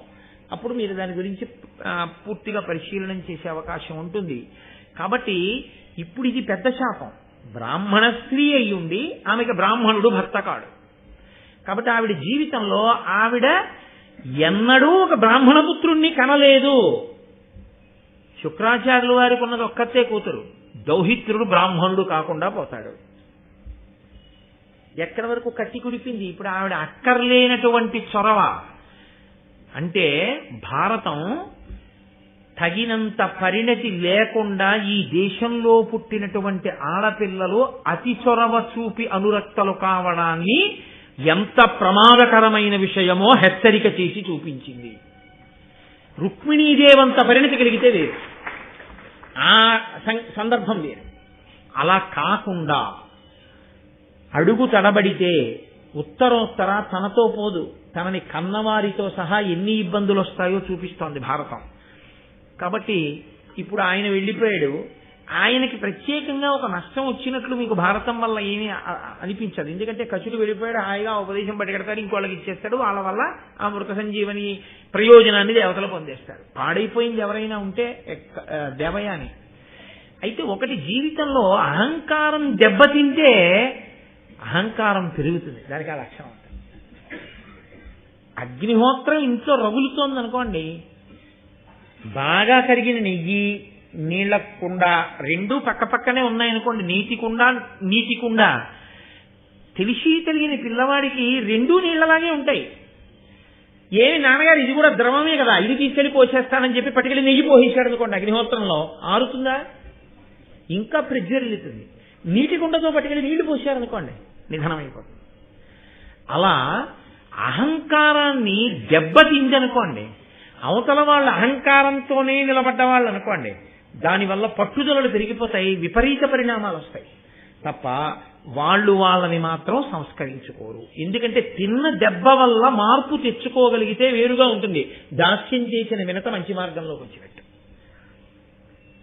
అరే ఈశ్వరుడు ఇంత దెబ్బ కొట్టాడు, మనం ఇప్పటి నుంచైనా జాగ్రత్తగా ఉందాం అనుకుని ఉంటే ఏమో ఈ కథ ఎలా ఉండుండేది. ఇది కథ ఏం కాదు, యథార్థంగా జరిగిన సందర్భం. కాబట్టి ఇప్పుడు ఆవిడ కొంతకాలం అయిపోయింది. వృషపర్వుని యొక్క కుమార్తె, అంటే వృషపర్వుడు అంటే శుక్రాచార్యుల వారు ఎవరి దగ్గర మంత్రిగా ఉన్నారో ఆ రాక్షసరాజు వృషపర్వుడు. ఆ వృషపర్వుని యొక్క కుమార్తె శర్మిష్ఠ. ఆ శర్మిష్ఠతో కలిసి దేవయాని ఇంకా ఒక 1000 మంది కన్యకామణులతో కలిసి అందరూ కలిసి ఏదో వనంలో ఆడుకుని జలక్రీడలు ఆడదామని వెళ్ళారు. ఏదో వనంలో కాసేపు ఆడుకున్నారు. ఆడుకున్న తర్వాత డస్సిపోయారు. డస్సిపోయిన తర్వాత అందరూ కలిసి జలక్రీడలు ఆడుతున్నారు. ఆ జలక్రీడలు ఆడేటప్పుడు వాళ్ళు విడిచిపెట్టినటువంటి బట్టలన్నీ ఒడ్డును పెట్టుకుని అందులోకి వెళ్ళి స్నానం చేస్తున్నారు. ఎక్కడి నుంచి వచ్చిందో గాలి వచ్చింది. ఎక్కడి నుంచి వచ్చిందో గాలి వచ్చిందంటే ఏమిటో తెలుసా అండి? మీరు ఒక్కటే గుర్తుపెట్టుకోవాలి, కదలిక కాదు గాలి. నేను మీతో మనవి చేయలే కదలికలన్నీ పరదేవతమని. మార్పు తెచ్చుకోని దేవయానికి చాలా పెద్ద దెబ్బే పడబోతోంది. అసలు ఆ గాలి రావడమే కథ తిప్పేసింది మొత్తం. అసలు మొత్తం ఈ కథలో పెద్ద మలుపు ఎక్కడా అంటే ఆ గాలే. ఆ పెద్ద గాలి రావడంలో ఒడ్డున పెట్టిన బట్టలన్నీ కలిసిపోయి, ఈ స్నానం చేసి పైకి వచ్చినటువంటి వాళ్ళు గబగబా తీసి ఆ బట్టలన్నీ ఏదో అందరూ ఒక 7 పిల్లలు ఆ బట్టలు కట్టేసుకున్నారు. కట్టేసుకుంటే దేవయానికి సంబంధించిన బట్టల్ని ఏదో ఆ మాట్లాడుకుంటూ కట్టుకోవడంలో పొరపాటున శర్మిష్ఠ కట్టేసుకుంది. కాబట్టి ఎవరి బట్టలు మిగిలిపోతాయి? అక్కడ శర్మిష్ఠ బట్టలు మిగిలిపోతే దేవయానంది నా బట్టలు నువ్వు కట్టుకున్నావు, విడిచి ఇచ్చేసేవి. ఆవిడంది ఇప్పుడు వచ్చిన నష్టం ఏమిటి? ఇలా చాలా మంది బట్టలు మారిపోయాయి. ఒకళ్ళ బట్టలు ఒకళ్ళు కట్టుకున్నాం కదా, నా బట్టలు నువ్వు కట్టేసుకో, వెళ్ళిపోదాం. ఏదో స్నేహధర్మంగా అలా బట్ట కట్టేసుకుని వెళ్ళిపోయి ఉండుంటే కథ ఇంకోలా ఉండుండేది. కానీ ఆవిడంది నీ బట్ట నేను కట్టుకోవడం ఏమిటి? మా నాన్న మహాతపస్వి శుక్రాచార్యుల వారు ఇదే చెప్తుంది, ఎప్పుడు చెప్పిన. ఇది అహంకారానికి కారణం. మా నాన్నగారు మహాతపస్వి, నీకేముంది? నీకేమైనా ఉందా? మరి నీకెందుకు అహంకారం? నువ్వేమైనా మారుతున్నావా? ఆయనతో కలిసి కూతురుగా ఉన్నావుగా, మరి ఏం నేర్చుకుంటున్నావు నాన్నగారి దగ్గర? అంటే మౌఢ్యంతో కూడిన హృదయాలు అలా ఉంటాయి. కాబట్టి ఇదిగో మా నాన్న మోచేతి నీళ్లు తాగి మీ రాజు బతుకుతున్నాడు. ఈయన బ్రతికిస్తే చచ్చిపోయిన రాక్షసులందరూ బతుకుతున్నారు. బతికారు కాబట్టి మీ నాన్నకి రాజ్యం నిలబడింది. నేనంత గొప్ప పుటక పుట్టిందండి. ఎంత అహంకారం ఎక్కడికి వెళ్ళిందో చూడండి. ఇంత గొప్ప పుటక పుట్టిన నాకు నీకు పోలిక, నీ బట్ట నేను కట్టుకోనా? నా బట్టలు నాకి, నీ బట్టలు నువ్వు కట్టుకో, నేను కట్టుకోను అలా నీ బట్టలు అంటే పిల్లలు కదండి. శర్మిష్ఠకు కూడా కోపం వచ్చింది. ఎందువల్ల కోపం వచ్చింది? తన తండ్రిని నింద చేసింది అని. ఆమె తండ్రికి పెద్దపీట వేసుకుంది, అంతవరకు బానే ఉంది. నేను కట్టుకోను అంటే ఒకలా ఉండుండేది. ఆవిడ తండ్రిని నింద చేస్తే ఆ పిల్లకి కోపం వచ్చింది. సహజం కదా అది. అందున ఆడపిల్లలకి చిత్రం ఏంటంటే తండ్రి మీద చాలా ప్రేమ ఉంటుంది. అసలు లోకంలో చాలా విచిత్రమైన విషయం ఏమిటో తెలుసా అండి? కొడుకు కూతురులో తండ్రి మీద చాలా ప్రేమ ఎవరికి ఉంటుందంటే కూతురికే ఉంటుంది. తల్లి మీద ప్రేమ ఎవరికి ఉంటుందో తెలుసా అండి? కొడుకు ఉంటుంది. నాన్నగారు అంటే పిచ్చి ప్రేమ నిజానికి కూతురుదే. అది చాలా ఆశ్చర్యంగా ఉంటుంది. అసలు ఇలా ఎలా వచ్చిందా అనిపిస్తుంది. తండ్రి విషయంలో ఎంత స్వాతంత్ర్యం తీసుకుంటారో తెలుసా ఆడపిల్లలు, ఆశ్చర్యపోతారు. అమ్మో, ఒక్కొక్కసారి ఏమిటి వీళ్ళు ప్రేమలో ఇలా మాట్లాడేస్తున్నారు, ఇలా మాట్లాడడం అన్నది ఎవరైనా చేస్తారా నాతో అనిపిస్తుంది తండ్రులకి. ఏమిటో నాన్నగారండి మీ ఇష్టం వచ్చినట్టు ఇచ్చేస్తున్నారు డైరీ అంతా డేట్లు, ఇలా మీరు అస్తమాన ఉపన్యాసాలు చెప్పి ఆరోగ్యం పాడు చేసుకుంటే ఒప్పుకోను. నేను చెప్తున్నాను, ఇక నుంచి ప్రతి నెల మీరు 10 రోజుల కన్నా డేట్లు కనపడడానికి వీల్లేదు ఉపన్యాసాలకి మీ డైరీలో అంటుందంతే కూతురు ప్రేమతో. ఆమె కడుపున పుట్టిన పిల్ల తాను చారు పప్పు నెయ్యి గట్టిగా నలిపి నోట్లో ముద్దలు పెడితే తిన్న పిల్ల తను ఇచ్చే డేట్ల గురించి అంత పరాకు చెప్పి నేను చూస్తాను మీ డైరీ అంటుంది. అంటే అధికారం కాదు, ప్రేమ. అమ్మో మా నాన్నగారు ఆరోగ్యం ఎక్కడ పాడైపోతుందో అని బెంగ. ఆడపిల్లల ప్రేమే ప్రేమండి తండ్రి యందు. కాబట్టి ఇప్పుడు ఆ శర్మిష్టకందుకు కోపం వచ్చింది. మా నాన్నగారిని ఇంత మాట అంటుందా అని ఆవిడంది. మాయయ్యకు బాయక పనిసేయుచు దీవించి ప్రియము చెప్పుచునుండు మీ అయ్య వెండి మహిమలు నా యొద్దన పలుక నీకు ననయులేదే. మా నాన్నగారిని అంటున్నావు. మీ నాన్నగారు ఏం చేస్తుంటారో తెలుసా? మా నాన్నగారి దగ్గరికి వచ్చి ప్రియమైన మాటలాడి మా నాన్నగారికి అక్షతలేసి ఆశీర్వచనం చేసి మా నాన్నగారు సంభావన ఇస్తే సంభావన పుచ్చుకుని ఇంటికి వెళ్ళి బతుకుతూ ఉంటారు. ఆ డబ్బుతోటే నువ్వు ఈ బట్టలు కొనుక్కుని తింటున్నావు. ఈ బట్టలు మా నాన్నగారు ఇచ్చిన డబ్బులతో కొనవే, నావే ఈ బట్టలు. కాబట్టి అన్యాపదేశంగా ఇవన్నీ నావే, నీవెలా అవుతాయి? కాబట్టి మీ అయ్యే మా అయ్యని సేవిస్తాడు. ఇంకా నువ్వు నన్ను సేవించి నా బట్టలు నువ్వు కట్టుకోవడానికి నీకేమిటి అభ్యంతరం? ఏమిటి మా నాన్నగారిని అంటున్నావు? మా నాన్నగారే గొప్ప. మా నాన్నగారి మోచేసి నీళ్లు మీ నాన్నగారు తాగుతున్నట్టండి. ఎక్కడ వరకు వెళ్ళిపోయిందో చూడండి గొడవ. ఒకళ్ళ అహంకారం చిచ్చు ఎన్ని చోట్లకి రగిలిందో చూడండి అని ఇద్దరి మధ్య గొడవ వచ్చింది. అధికారము అన్నది ఒకటి ఉంటుంది కదా లోకంలో. ఆమె రాజు కూతురు కాబట్టి ఇద్దరి మధ్య గొడవ రానంతకాలం ఇద్దరితోనూ సమానంగా ఉంటారు అందరూ. ఎప్పుడైతే నా వేప ఆవిడ వేప అనగానే అందరు ఎటు వెనకాల ఎవరి వెనకాల నించుంటారు, శర్మిష్ఠ వెనకాతలు నించున్నారు. కాబట్టి కోపం వచ్చి శర్మిష్ఠ ఏం చేసిందంటే ఇంతమంది సహాయంతో ఈ దేవయానుడు పట్టుకుని ఈడి చేసే నూతులో తోహేసి వెళ్ళిపోయింది. ఈవిడ నూతిలో పడిపోయి ఉంటుంది. ఓ పెద్ద లత్త ఒకటి దొరికితే దాన్ని పట్టుకుని వేలాడుతూ బాధపడుతోంది, ఏడుస్తోంది. సహజంగా వీళ్ళందరూ ఇంటికి వెళ్ళిపోయారు. సాయంకాలం అయిపోయింది. పుత్రికా ప్రేమ ఉన్నవాడు కదా శుక్రాచార్యుల వారు, ఏంటి అమ్మాయి ఇంకా రాలేదు అని ఆయనకి బాధ వేసింది. బాధ వేసి గూర్ణిక అని ఆ దేవయాని యొక్క పరిచారిక సేవకురాలు ఆవిడ్ని పంపించాడు. వెళ్ళవే, ఎక్కడుందో చూడవే నా కూతురని. ఆ పిల్ల వెళ్ళి వెతకబోతోంది. ఈలోగా ఆ వనంలో వేటాడడం కోసం అని చెప్పి యయాతి అనబడేటటువంటి ఒక మహారాజు గారు వచ్చాడు. ఆయన నహుషుని యొక్క కుమారుడు, మహానుభావుడు, సుక్షత్రియుడు. ఆయన వచ్చి ఈవిడ ఏడుపులు విన్నాడు. విని గబగబా వెళ్ళి, ఇచ్చినవాడు ఎడం చెయ్యి ఇవ్వడు కదండి, కుడి చెయ్యే కదా ఇస్తాడు, కుడి చెయ్యి ఇచ్చి పట్టుకో పైకి లాగుతానన్నాడు. ఆయనది దీర్ఘబాహు ఆజానబాహుం అన్నట్లు. సుక్షత్రియుడు అంత గొప్ప సాముద్రికానికి నిలబడగలిగినటువంటి స్వరూపం అది. కాబట్టి ఆ చెయ్యిలా అందిస్తే ఆ పొడవైన చెయ్యిని తన పొడవైన చేత్తో అందుకుంది ఆవిడ. అందుకుంటే ఆయన ఆ చేత్తో పైకి లాగేశాడు. లాగేస్తే పైకి వచ్చిన తర్వాత అన్నాడు, చంటి పిల్ల కాదుగా నూతిలో పడిపోవడానికి, నూతిలో ఎలా పడ్డావు అన్నాడు. అహంకారం ఎక్కడుంటుందో అక్కడ అబద్ధాలు వస్తాయి. ఎందుకనంటే అవునండి నా బట్టలు కట్టుకుందని దెబ్బలాడాను అందుకుని నన్ను తోసేసిందండి అన్నాదనుకోండి, ఆ పాడడానికి దెబ్బలాడచ్చా అమ్మాయి అని అనుకోండి, మళ్ళీ అదో దెబ్బ. అందుకని ఆవిడంది నేనే ఏమరపాటును పడిపోయాను. ఇన్నొస్తాయో చూడండి, అబద్ధాలు ఎక్కడి నుంచి వచ్చాయి? అహంకారంలోంచి వచ్చాయి. కాబట్టి ఏదో పరాకుగా ఉన్నాను, నూతిలో పడిపోయానండి, సమయానికి వచ్చారు, పైకి లాగారు, చాలా కృతజ్ఞురాలని అని. సరే, చాలా సంతోషం అన్నాడు. యయాతి వెళ్ళిపోయాడు. వెళ్ళిపోయిన తర్వాత ఈవిడ అటుగా వెడుతోంది. వెడుతుంటే గూర్నిక ఎదురొచ్చింది. అప్పటి వరకు దేవయాని మనసులో నేను రాను అందాము ఇంటికి అన్న భావన ఉన్నట్టుగా మనకి కథాపరంగా తోచదు. కానీ మీరు చూడండి, వాడికి అన్నం తిందామా, ఇవాళ అన్నం మానేద్దామా అని నిర్ణయం ఏమి ఉండదు. పిల్లాడు అలకొచ్చినప్పుడు వాడు ఏడుస్తూ కూర్చుని ఉంటాడు కోపంగా. అమ్మ వెళ్ళి అన్నానికి రా అందనుకోండి, నేను రాను, నేను తిన్న ఇవాళ అంటాడు. అది ఎప్పుడు తీసుకున్న నిర్ణయం? రమ్మంటే రానన్నా. అలకనమాట. అలకెందుకు? నన్ను కొట్టడమా? అదేంటి, అమ్మా నాన్న కాకపోతే ఎవరు కొడతారు? తప్పు చేశాను కాబట్టి 2 దెబ్బలు వేశారు అని.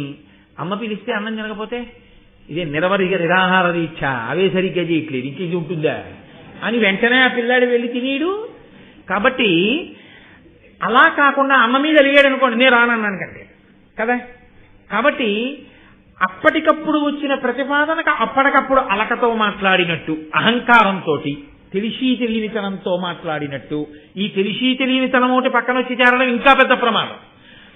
అహంకారం, దానికి తోడు తెలిసి తెలియనితనం రెండు వచ్చి చేరాయి దేవయాని దగ్గర. ఇప్పుడు ఆవిడంది నేను రానించింది. మరి ఇంటికి రాకపోతే ఏం చేస్తావు? ఇలా అడవిలో ఉంటాను. ఎందుకు అలా అడవిలో ఉండడం? అది వృషపర్వుడి రాజ్యం. వృషపర్వుడి కూతురు నన్ను అవమానించింది, నేను రాను, నేను కోపంగా ఉన్నాను, అడవిలోనే ఉంటాను. ఏపులో వస్తే వెతుకుని, నేను మాత్రం రాను. అయితే ఈ మాటే చెప్పనా మీ నాన్నగారికి? అందులో పరిచారికి ఇంకొక 4 మాటలు అందనుకోండి, ఊరుకుంటుందా? ఇంత అహంకారం ఉన్నది. ఈవిడ ఉద్ధరి చూసాడు, వెనక్కి వెళ్ళిపోయి శుక్రాచార్యుల వారు, ఇది మీ అమ్మాయి రాదుట, అడవిలోనే ఉంటుందిట, చాలా కోపంగా ఉంది, శర్మిష్ఠ నూతిలో తోసేసిందిట, నేను రానంటున్నాను. శర్మిష్ఠ సంగతి తర్వాత, ముందు పిల్లని పాపం బతిమాలు తెచ్చుకుందామని మహానుభావుడు గబగబా అడవికి వెళ్ళాడు శుక్రాచార్యుల వారు. వెళ్ళి వెళుతూనే నీతి మొదలెట్టాడు. ఎందుకంటే కారణం తెలిసిపోయిందిగా, కోపం వచ్చింది పిల్లకని. అందుకని అమ్మ కోపం ఉండకూడదమ్మా, తప్పమ్మా అన్నాడు అనుకోండి, మళ్ళీ కోపం వస్తుంది అహంకారంతో.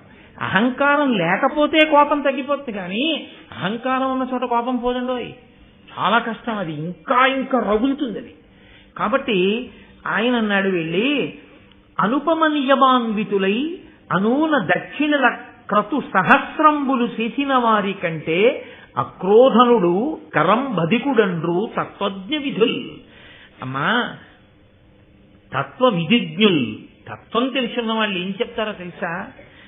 ఎన్నో యాగాలు చేసి, 1000 యాగములు చేసి, ఎన్నో దక్షిణలు ఇచ్చిన వాళ్ళకన్నా, దానాలు చేసిన వాళ్ళకన్నా కోపాన్ని నిగ్రహించుకున్న వాళ్ళు గొప్పవాళ్ళు అని తత్వవిధులు చెప్తున్నారమ్మా మహానుభావులు. కాబట్టి కోపం ఉండకూడదు.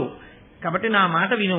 అలిగిన అలుగక ఎగ్గులు పలికిన మరి వినని ఎట్ల ప్రతివచనంబుల్ పలుకక బన్నము వడియడ తలుపక యున్నతడ చూవే ధర్మజ్ఞుడిలం.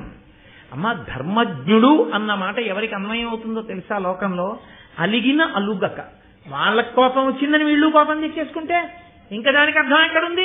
అలిగిన అలుగక, కోపగిస్తే కోపగించకుండా ఉండడం చాలా గొప్ప లక్షణం అండి అది. అదేమంత తేలికైన విషయం ఏం కాదు. అలిగిన అలుగక ఎగ్గులు పలికిన మరి వినన ఎట్ల ప్రతివచనంబుల్ పలుకక. అవతల వాళ్ళకు కోపం వచ్చి ఆ కోపంలో అనరాని మాట ఏదైనా అనేసినా మళ్లీ తిరిగి వాళ్ళు కూడా కోపంతో ఒక మాట అనకుండా శాంతి పొందడానికే ఎవరు ముందుకొస్తారో, ఒకరు కోపాన్ని పొందారు, రెండో వాళ్ళు కోపం పొందకుండా నిలబడిన వాళ్ళు ఉన్నారే, వాళ్ళు ధన్యజీవులు. నాన్నగారు, నేను ఎంత ప్రేమతో ఉన్నాను శర్మిష్ఠ దగ్గర, నేను ఎంత మర్యాదగా ప్రవర్తించాను. ఇంత మృత సంజీవిని తెలుసున్న మీరు వృషపర్వుణ్ణి ఎంత మర్యాదగా ఆయన పక్కకెళ్ళి కూర్చున్నారు. మీ కర్మ, ఎక్కడికెడితే అక్కడే మిమ్మల్ని ఆదరిస్తారు. ఇదేదో వృషపర్వుణ్ణి ఉద్ధరిద్దామని మీరు వెళ్ళి కూర్చున్నారు. కానీ ఆవిడేమంటోంది, మా నాన్నకు వచ్చి మీ నాన్న ఆశీర్వచనం చేసి డబ్బట్టి కడుతున్నాడు అంటోంది. ఎంత మాట! ఇది ఆవిడ కడుపులో బాధ. అందుకని నాన్నగారండి అలాంటి వాళ్ళ దగ్గర ఉండొచ్చా, కాబట్టి నేను రాను ఊళ్ళోకి. ఆయన అన్నాడు, నాకున్నదే ఒక్కగానొక్క బిడ్డవి, నువ్వు లేని చోటు నాకెందుకమ్మా, నువ్వు ఎక్కడికి వెళ్ళిపోతావో చెప్పు, నీ వెనక నేను వచ్చేస్తాను, ఇద్దరం వెళ్ళిపోదాం అన్నాడు. ఆయనకున్న పుత్రికా ప్రీతి అటువంటిది. కాబట్టి ఇప్పుడు ఆవిడంది, రండి వెళ్ళిపోదాం అని. ఇది చారులు విన్నారు. విని వాళ్ళు గబగబా వెళ్ళి వృషపర్వుడికి చెప్పారు, శుక్రాచార్యుల వారు రాజ్యం విడిచిపెట్టి వెళ్ళిపోతున్నారు. ఆ వృషపర్వుడు పరుగునొచ్చి పాపం శుక్రాచార్యుల వారి కాళ్ళ మీద పడ్డాడు. పడి, మహానుభావ, నా కూతురు వల్ల నా వల్ల ఏదైనా దోషం కలగచ్చు, కానీ మీరు అలా వెళ్ళిపోకండి. మీరు ఉన్నారు కాబట్టి ఎంతో మంది రాక్షసులు చనిపోయిన వాళ్ళు బతికి దేవతల మీద యుద్ధం చేసి విజయాన్ని పొంది ఇవాళ రాక్షస రాజ్యం ప్రవర్తిల్లింది. అటువంటి మీరే వెళ్ళిపోతే ఇంకా మమ్మల్ని ఆదుకునేవాడెవరు? కాబట్టి నా తప్పు మన్నించండి, మీరు వెళ్ళకూడదు అన్నాడు. అంటే దేవయానంది, నా కోరిక ఒకటి తీరిస్తే మీరు వృషపర్వుడి రాజ్యంలో ఉండండి. ఈమెకి వశుడైన శుక్రుడు, ఏమిటి నీ కోరిక అంటే, ఆవిడంది, నాకు వృషపర్వుని యొక్క కుమార్తె అయినటువంటి శర్మిష్ఠ దాసి కావాలి. నా దాసిగా మారితే నేను మళ్ళీ వచ్చి ఆ రాజ్యంలో ఉంటాను, మీరు కూడా రాజ్యంలో ఉండండి. ఇప్పుడు తన కూతురు మీద ప్రేమకి శుక్రాచార్యుల వారు లొంగారు, తన కూతురు మీద ప్రేమకి వృషపర్వుడు కూడా లొంగాలిగా. లొంగి, నీకు నా కూతురు దాచావడమా పోతే పొండానని అనుకోండి, సందేహం లేదు, శుక్రాచార్యుల వారికి ఎక్కడికి వెళ్ళినా ఆ గౌరవం నడుస్తుంది. కానీ దేవయాని ఇలా శుక్రాచార్యుల వారిని ఎన్ని తిప్పుతుంది, ఎన్ని రాజ్యాలు తిప్పుతుంది? ఈ అహంకారం ఎప్పటికి విడిచిపెడుతుంది ఆవిడ. ఇప్పుడు వృషపర్వుడు అలా అనొచ్చు, నా కూతురు నీకు దాస్యం చేయదనొచ్చు. ఆయన ఒక్క క్షణం ఆలోచించాడు, నా ఒక్క కూతురి జీవితాన్ని త్యాగం చేస్తే మొత్తం రాక్షస రాజ్యం, రాక్షస కుటుంబాలు అన్నీ సంతోషంగా ఉంటాయి, ఎవ్వరింట్లోనూ చావుండదు. శుక్రుడు ఒక్కడుంటే అందరూ సంతోషిస్తారు. నా ఒక్క కూతురి సుఖాన్ని నేను చూసుకుంటే ఇన్ని కుటుంబాలు ఏడుస్తున్నా రాజుగా నేను చేయగలిగింది ఏమీ ఉండదు. నా కూతురి జీవితమే పోయినా నా రాజ్యము ప్రజలు బాగుండాలి. అందుకు ఆయన అన్నాడు, నా కూతురు నీకు దాసి అవుతుందమ్మా అన్నాడు. ఎంత ఉదారుడో! మహారాజుగా ఆయన తన ధర్మాన్ని తాను ఎంత పాటించాడో, ఒక బ్రాహ్మణుని కుమార్తె అయినా ఎంత కఠినమైన హృదయంతో దేవయాని ప్రవర్తించిందో మీరు ఆలోచించండి. ఇదేం సామాన్యమైన సంఘటన కాదది. ఒక మహారాజు తన కుమార్తెని దాస్యం చేయమన్నామంటే అదేం సామాన్యమైన విషయం అండి. పైగా ఎంతమంది కలిసి వనంలోకి వెళ్ళారో ఆ 1000 మందితో కలిసి శర్మిష్ఠ దాసిగా మారాలని అడిగింది. ఇప్పుడు వాళ్ళందరూ ఆమెకి దాసులయ్యారు. ఇప్పుడు ఆవిడ చాలా సంతోషించింది, నా కోరిక తీరింది. అహంకారానికి ఉన్న లక్షణం ఏమిటో తెలుసా అండి? తనంత తానుగా అహంకారాన్ని విడిచిపెట్టాడా బాగుపడతాడు. వేరొకడు అహంకారం విడిచిపెట్టరా అని చెప్పినా అహంకారం పెరుగుతుంది, వాడు నాకు చెప్పేవాడా అని. అహంకారం తృప్తి పొందినా అహంకారం పెరుగుతుంది. అధర్మ మార్గంలోనైనా సరే అహంకారం తీరిందనుకోండి, చూసావా నా మాట ఎలా విన్నాడా, చూసావా నేనంటే ఎంత భయమో అంటాడు తప్ప అది అవతల వాళ్ళ సంస్కారం రాదే అని అంగీకరించలేడు. ఇదంతా నా గొప్పే అంటాడు అని ఇంకొక తప్పటడుగు వేస్తాడు, ఇంకా అహంకారంతో ప్రవర్తిస్తాడు. అహంకారమును విరగొట్టుకోవడం అనేటటువంటిది మన పరిశీలనంతో మనం చెయ్యాలి తప్ప, అది ఎంతమంది మహాత్ములు మీ కంటి ముందు నిలబడినా, ఇన్ని త్యాగములు మీ కంటి ముందు జరిగిపోతున్నా మీ అహంకారం మాత్రం చాలదు. నిరూపణం చేస్తోంది మహాభారతం. అది ఎంత ప్రమాదకరమో చిట్ట చివరికి ఎక్కడికెడుతుందో చూద్దురు కానీ ఈ అహంకారం అన్నది. కాబట్టి ఇప్పుడు వాళ్ళందరూ ఈవిడికి దాసి స్త్రీలుగా మారిపోయారు. వీళ్ళందరూ కలిసి మళ్ళీ ఒక రోజున వనంలో విహారం చేయడానికి వెళ్ళారు. ఆ వనంలో విహారం చేస్తున్నారు. వనంలో విహారం చేస్తుండగా యయాతి మహారాజు మళ్ళీ వచ్చాడు. ఆయన ఎందుకు వస్తుంటాడు అక్కడికి అంటే వేటాడుతుంటాడు. ఆయన మహారాజు కదా, ఆయన వేటకు వస్తాడు. వీళ్ళు ఎందుకు ఎడుతుంటారు? వీళ్ళు వన విహారానికి ఎడుతుంటారు. చూడండి, ఇద్దరికీ ఒకే రకమైనటువంటి అభిరుచి ఉన్న వాళ్ళు ఎప్పుడు సాయంకాలం 6:30 50 రూపాయల కాగితాలు తీసి పట్టుకుని ఒక చోటే కలుసుకుంటుంటారు. మనిషికి 2 కాబట్టి ఇచ్చేది, అక్కడే కలుసుకోవాలి. సకుటుంబ సపరివార సమేతంగా వెళ్ళి అక్కడ నిలబడి తరించి, ఇంట్లో నలుగురుంటే ఏ ఇద్దరో వెళ్ళి అక్కడ నిలబడి కప్పం కట్టి అవి తెచ్చుకుని ధన్యులైపోవాలి ఒక 2.5 గంటల పాటు కదా. కాబట్టి అటువంటి అభిరుచులు ఉన్న వాళ్ళు అక్కడే కలుసుకున్నట్టు వేటాడడానికి వెళ్ళిన యయాతి వనానికే వెడతాడు. వన విహారం చేసేటటువంటి అభిరుచి ఉన్నటువంటి దేవయాని కూడా అక్కడికే వెళుతుంది. మళ్ళీ ఇద్దరూ కలుసుకున్నారు. మళ్ళీ ఈవిడ అహంకారం ఎక్కడ దెబ్బతిందో తెలుసా అండి? యయాతి ఈవిడ వంక చూడదు. ఈవిడ వంక చూడకుండా శర్మిష్ఠ వంక చూశాడు. ఎందుకని? శర్మిష్ఠ సౌందర్యవతి కాబట్టి ఆయన ఇంకా పెళ్లి చేసుకోవలసినటువంటి రాజు. ఆమె రాజు యొక్క కూతురు శర్మిష్ఠ. కాబట్టి ఆమె వంక ప్రీతితో చూసి ఆయన ధర్మాన్ని పాటించాడు. తను ఒక రాజు. ఈ అమ్మాయి ఎవరు? అసహ్యంగా ఉంటుంది. అది నా కొడుక్కి నేను సంబంధాలు వెతుక్కుంటున్నాను అనుకోండి, నాకు కోడలు వస్తే బాగుండు అనుకున్నాను అనుకోండి, నేను ఏదో ఊరు ఉపన్యాసం చెప్పడానికి వెళ్ళాను అనుకోండి, ఆ ఇంట్లో వాళ్ళు ఎవరో, ఆ ఊళ్ళో వాళ్ళు ఎవరో నన్ను పలహారానికి పిలిస్తే నేను ఇంటికి పలహారానికి వెళ్తే, మా అమ్మాయి అండి బీటెక్ సెకండ్ ఇయర్ చదువుతోంది, లేకపోతే థర్డ్ ఇయర్ చదువుతోంది అన్నాను. ఓ, ఈ పిల్లని చూస్తే నా కోడలు అయితే బాగుండే, మంచి కుటుంబం, మంచి పిల్ల, మంచి సంస్కారం అని. ఏదమ్మా ఏది నా పక్కన నుంచో, అబ్బో చాలా పొడుగుగా ఉన్నావు అని నేను అన్నాను అనుకోండి, ఆ అమ్మాయిని నా పక్కన నించొమ్మండం, ఇలా ఆ పిల్లని నా పక్కన నించో పెట్టుకోవడం సరదా కాదు. నా కొడుక్కి కూడా ఈమె అన్ని రకాలుగా అనుగుణంగా ఉంటుందా అని నేను పరిశీలించుకోవడం. అప్పుడు దోషం లేదు, ఎందుకంటే నా కోడల్ని తెచ్చుకునే ప్రయత్నం అది. నేనే అనురక్తుడనై పెళ్లి కాకముందు, ఇప్పుడు కాదు అసలు, ఇప్పుడు అంతకన్నా భయంకరమైన దోషం ఇంకోటి అందులో పురాణాలు చెప్తాను. కాబట్టి నీ పేరేమిటని అసలు అడగకూడదు, అందులో భూమిని పరిపాలించే రాదు అంతకన్నా అడగకూడదు. కాబట్టి ఆయన మర్యాద పాటించాడు, ఆయన ధర్మం పాటించాడు. ఒక్కొక్కరు ఎంత జాగ్రత్తగా మనస్సు మీద అధికారం కలిగి పరిశీలనం చేసుకుంటారో చూడండి. ఆయన తొందరపడి ప్రశ్న వేయలేదు. దేవయానితో ఇతపూర్వ పరిచయం ఉన్నవాడు కాబట్టి శర్మిష్ఠ వంకే చూస్తున్నాడు, దేవయాని వంక చూడకుండా దేవయానిని ప్రశ్న వేశాడు.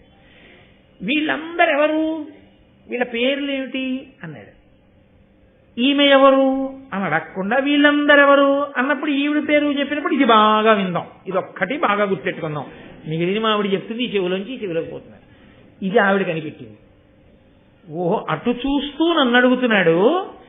ఆమె యందు అనురక్తుడై ఆమెను వివాహం చేసుకుంటే ఈమె మహారాణి అవుతుంది, దాస్యం పోతుంది. పైగా అహంకారం కదండి.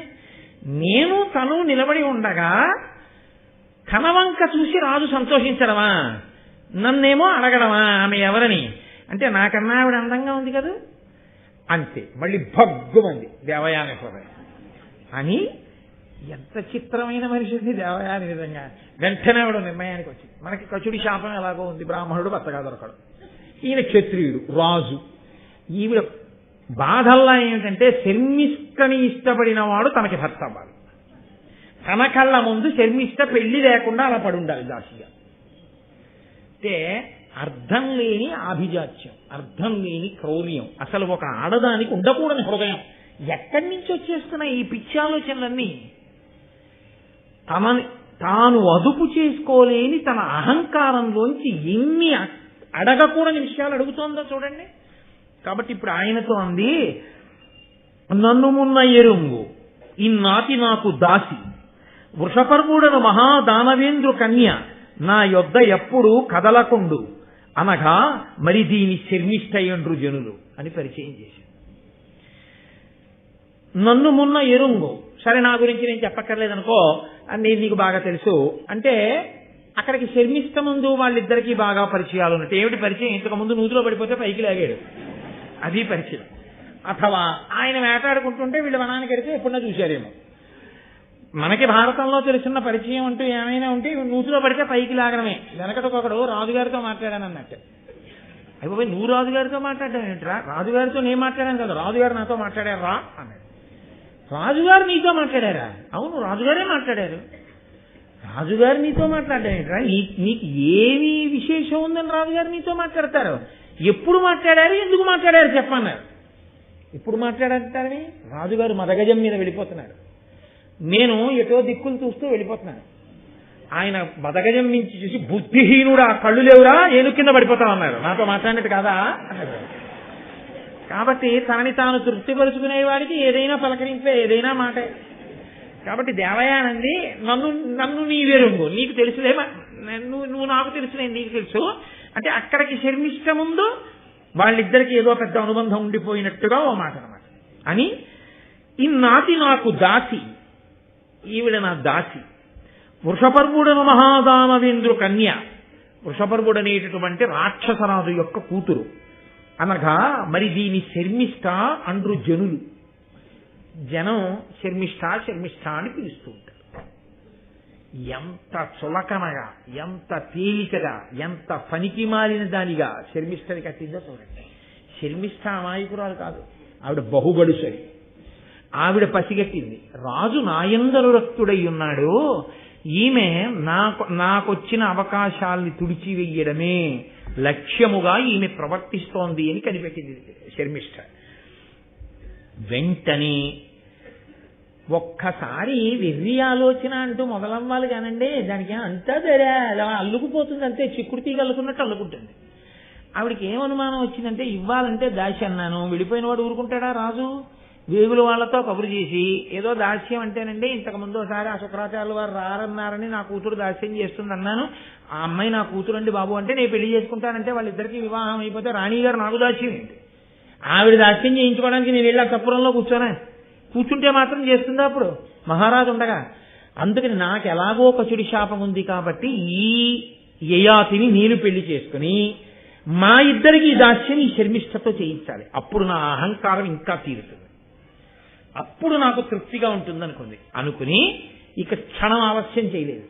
ఇక యయాతి తన కన్నుల నుంచి దూరం కాకూడదు, ఎందుకంటే శర్మిష్ఠ వంక చూస్తున్నాడు, అది ఆవిడ బాధ. అంది, నిగ్రహమేది నన్ను ధరణి ప్రభ కోపము వెల్వరించునాడు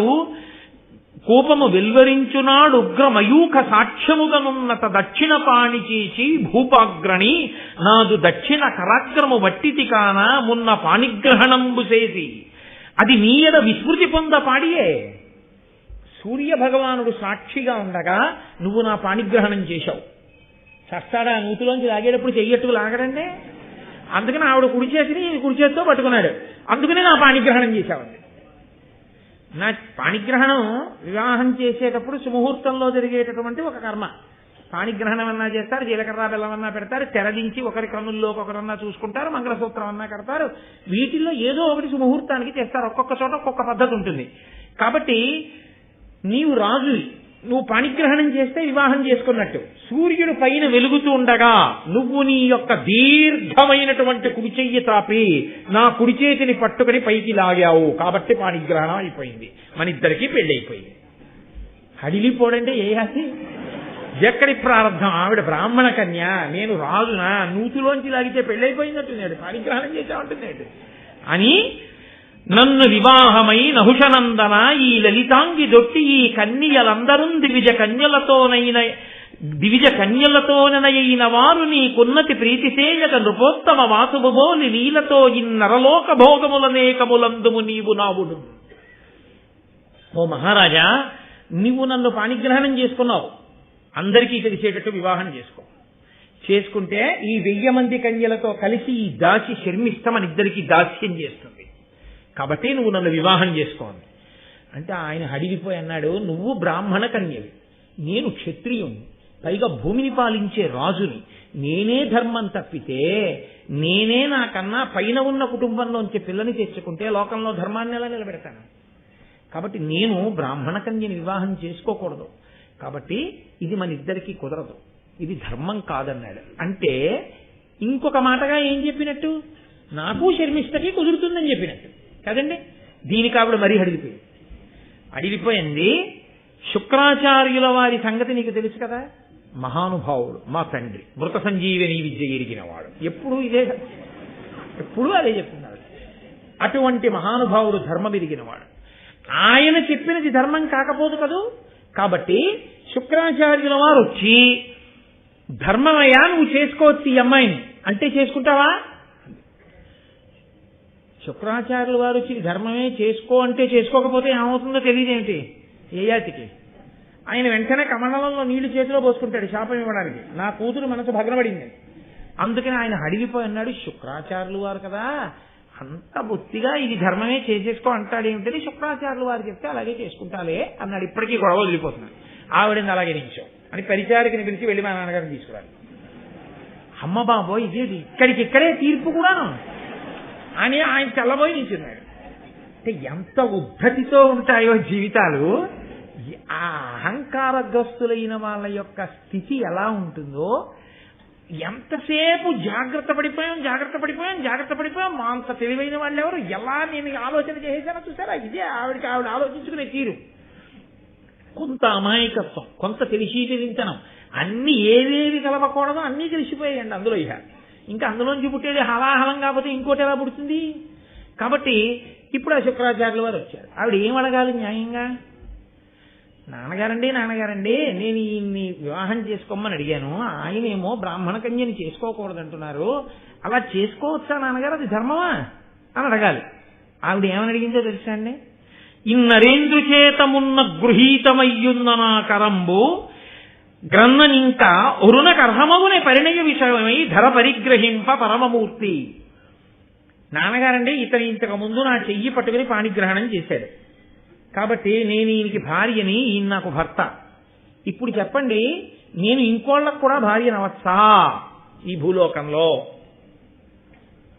తెల్లబోయాడు శుక్రాచార్యుల వారు. ఒకరికి భార్య అయిపోయిన దాన్ని ఇంకొకరికి కూడా భార్య అయిన దాని మీద చర్చే లేదు అసలు, నోటి వెంట ఆ మాటే రాకూడదు. కాబట్టి అలా ఇంకొకరు చేసుకుంటారా అంటే యయాతి చల్లబోతున్నాడు. ఇది పాణిగ్రహం నూతులో దాన్ని లాగాను నా ప్రారంభం కొద్ది పాణిగ్రహణం అని పేరెట్టింది దానికి. నేరకపోయి కుడి చేత్తో లాగాను పైకి, పాణిగ్రహణం అయిపోయిందని అసమానమును. ఎక్కడి ప్రారంభం వచ్చి పడింది? నిజమే, తెలిసో తెలియకో కుడి చేయి పట్టుకున్న మాట వాస్తవమే.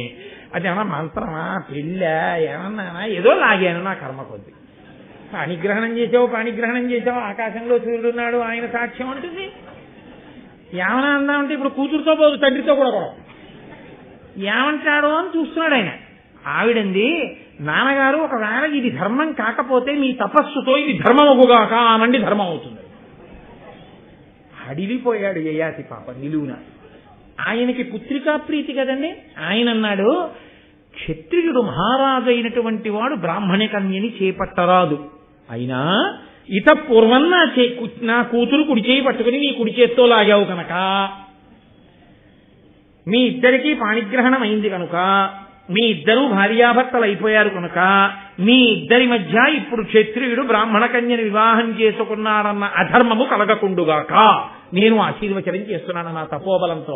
కాబట్టి మీ ఇద్దరికీ అధర్మం రాదు, అక్షతలు వేసేశాను మీరు దంపతులు అన్నారు. ఏం చేస్తారు యయాతి? అలాగేనండి అన్నది. పోనీ ఇక్కడతో వదిలిపోయిందని మీరు అనుకుంటున్నారా? క్షత్రియులు దక్షిణ నాయకులు అంటే వారు ఒకరికన్నా ఎక్కువ మంది భార్యల్ని స్వీకరిస్తూ ఉంటారు రాజ్యం చేసినప్పుడు. ఇప్పుడు అలా అస్తమానం అవన్నీ నియమాలు మిగిలినవి పాటించినా పాటించకపోయినా ఇవన్నీ పాటించకపోతే ఎలా ప్రమాదం వస్తుందని ఆయన ఆలోచించక్కర్లేదు. అవన్నీ రాజ్యం చేసి పెద్ద పెద్ద ఐశ్వర్యాలతో ఉండి యుద్ధాలు చేసి వాళ్ళు యుద్ధ భూమిలో ప్రాణాలు కూడా అలా విడిచిపెట్టారు. ఇప్పుడు మనమే అలా చెయ్యను అక్కర్లేదు, అందుకని ఇతర విషయాలు మనకు అక్కడ ధర్మాన్ని పట్టుకుంటే చాలు. కాబట్టి ఆయన దక్షిణ నాయకుడు, ఒకరికన్నా ఎక్కువ మంది భార్యలను స్వీకరించవచ్చు. కాబట్టి శర్మిష్టని తర్వాత చేసుకోవచ్చు కదా. ఇప్పుడు దేవయాని చేసుకుని పాండురాజు గుర్తించి చేసుకుని మాధ్యం చేసుకోలేదేమిటి? అలా ఈయన చేసుకుంటే శ్రీకృష్ణదేవరాయల వారు ఇద్దరు భార్యలతో లేడైనా, అలా ఈయన తర్వాత శర్మిష్టని గాని పెళ్లి చేసుకుంటాడేమో అని అనుమానం ఆవిడికి. ఆవిడ బాధల్లా ఏమిటంటే యయాతికి తాను భార్య అయితే ఆవిడికి సరిపోదు, శర్మిష్ట భార్య కాకుండా కూడా ఉండాలి ఆవిడ. అది ఆవిడ కోరిక. కాబట్టి శుక్రుడి చేత చెప్పించింది ఇంకొక మాటగా. లేకపోతే ఈ మాట శుక్రుడి నోటి వెంట ఎందుకు వస్తుందండి? ఆయన పెళ్లి అయిపోయిన తర్వాత అల్లుడిని దగ్గరికి కూర్చోబెట్టుకుని కూతుర్ని తీసుకెళ్లిపోతున్నాడు తన రాజ్యానికి.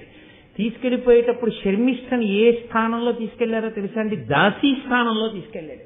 ఊరుకున్నాడండి వృషపర్వుడు మహానుభావుడు రాజ్యం కోసం. ఒక తండ్రి పుత్రికా ప్రేమకి ఇలా ప్రవర్తిస్తే ఒక తండ్రి ఉదారుడై అలా ప్రవర్తించాడు. అది తేలికైన విషయం మీరు అనుకోకండి. ఆ తండ్రి గుండెలో ఎన్ని అగ్నిపర్వతాలు బద్దలై ఉంటాయో, ఆ పిల్ల గుండెలో ఎన్ని అగ్నిపర్వతాలు బద్దలై ఉంటాయో.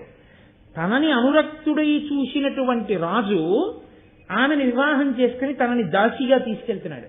పైగా శుక్రాచార్యులు వారు పక్కన కూర్చోబెట్టుకుని చెప్పాడు, నీతో పాటుగా ఈ 1000 మంది దాసీ స్త్రీలని శర్మిష్టని పంపుతున్నాను.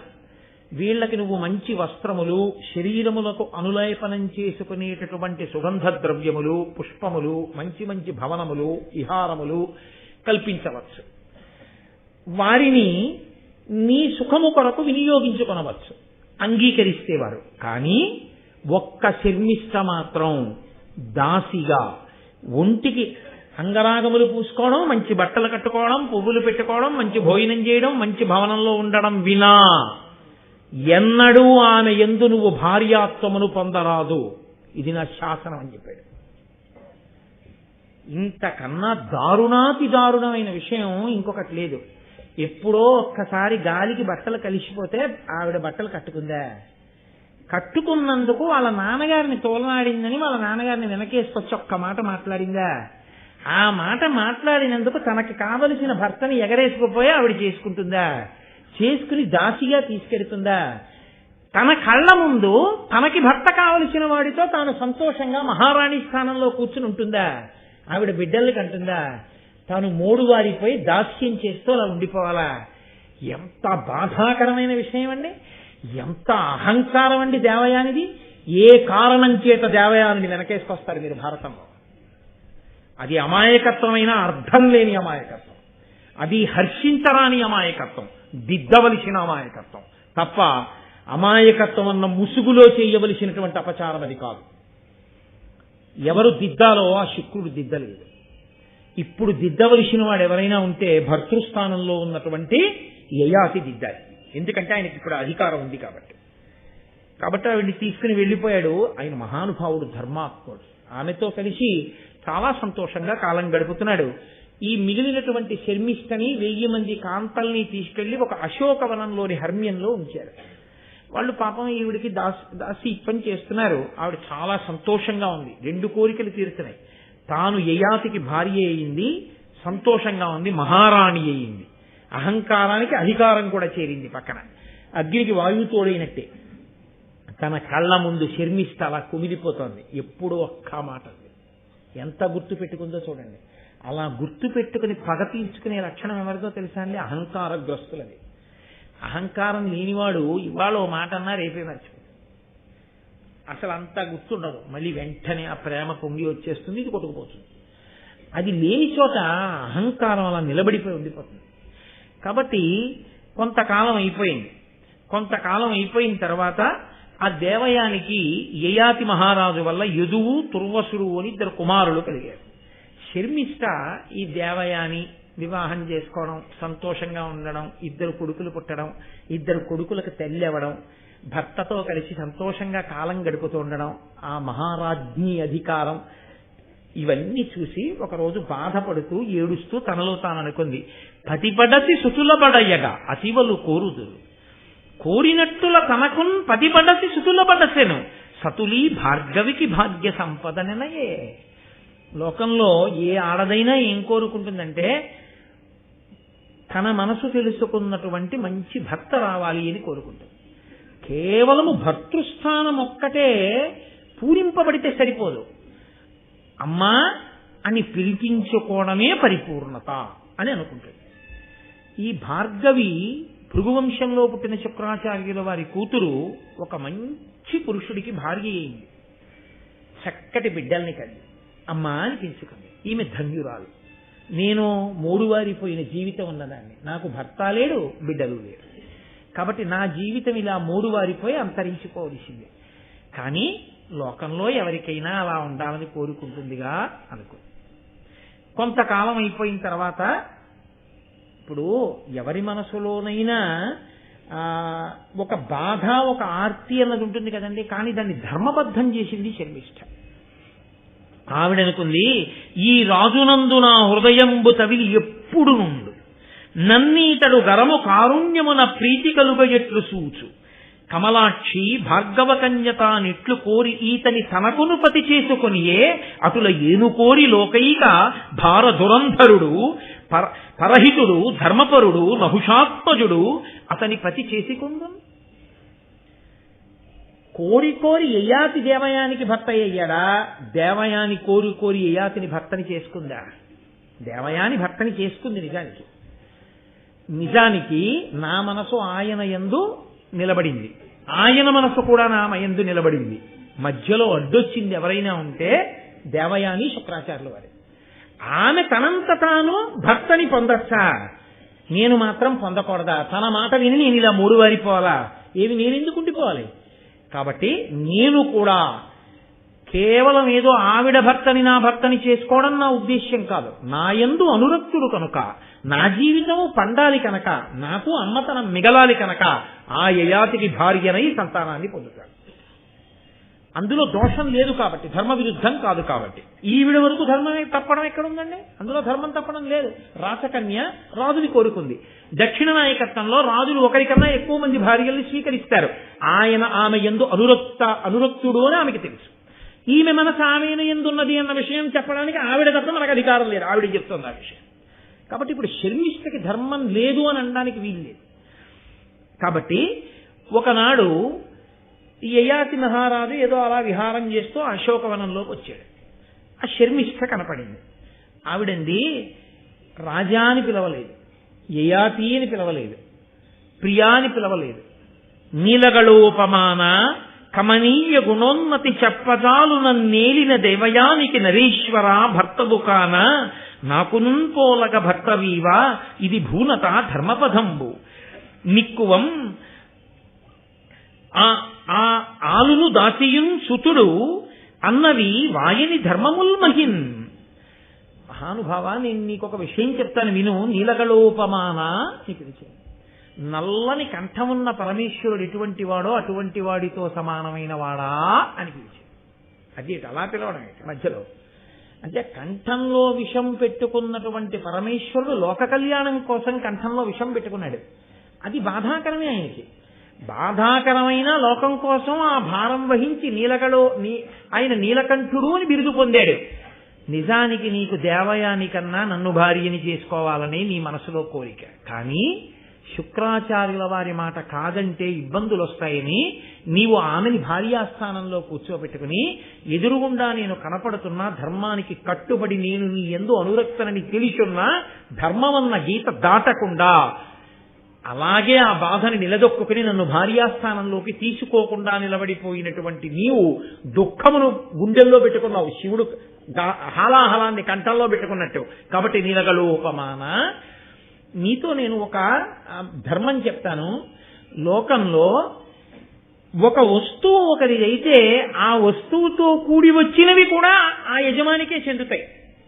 నేను ఓ ఉంగరం కొనుక్కున్నాను అనుకోండి, ఓ బంగారం కొట్టుకెళ్ళి ఆయన ఆ ఉంగరం బరువు చూచాడు, దానికి విలువ కట్టాడు, నేను డబ్బు కట్టేశాను, బిల్లు ఇచ్చేశాడు, ఉంగరం ఇచ్చేడు కదా చేతికి. దాన్ని ఓ మెత్తటి పెట్టెలో ఉంగరం పట్టడానికి వీలైన గాడిలోకి ఆ ఉంగరాన్ని దింపి, అవునో ఇందులో పెట్టారు సుమా అనసారి నాకు చూపించి తక్కువ మూసుకునేటటువంటి మూత మూసేసి దాన్ని ఒక కవర్లో పెట్టి దానికి ఒక 2 పిన్నులు కొట్టి తీసుకెళ్ళండి, శుభం భూయాత్, మళ్ళీ మళ్ళీ వస్తుండాలి మీరు మా కొట్టుకి అంటే. ఇప్పుడు నేను ఆ ఉంగరాన్ని బీరువాలో పెట్టుకుని మళ్ళీ రేపు పొద్దున మోటార్ సైకిల్ వేసుకుని ఈ పెట్టే కవరు పట్టుకెళ్ళి ఆయనకి ఇచ్చేస్తానంటే ఎర్రకాయితం. అదేంటంటే ఎందుకు పట్టుకొచ్చారని అనుకోండి, ఉంగరం ఒకటే కొనుక్కున్నాను కదా మహాశయ, ఇవన్నీ నేను పుచ్చుకోకూడదు కదా అందుకని ఇచ్చేద్దామని వచ్చానంటానా? ఉంగరం ఒకటే నేను కొనుక్కున్నా, ఉంగరంతో పాటు వచ్చిన ఇవన్నీ కూడా నావే. అలా యజమానురాలు వెంట వచ్చినటువంటి దాసులమైనటువంటి మేమందరం కూడా నీకే చెందిన వారము. కాబట్టి ఆమె నీకు భార్య అయితే నేను కూడా నీకు భార్యనైనట్టే. కాబట్టి మహారాజా, ఇది ధర్మబద్ధమైన కోరిక. నేను కన్యని, నీవు క్షత్రియుడవు, మహారాజువు, దక్షిణ నాయకత్వం ఉన్నవాడవు.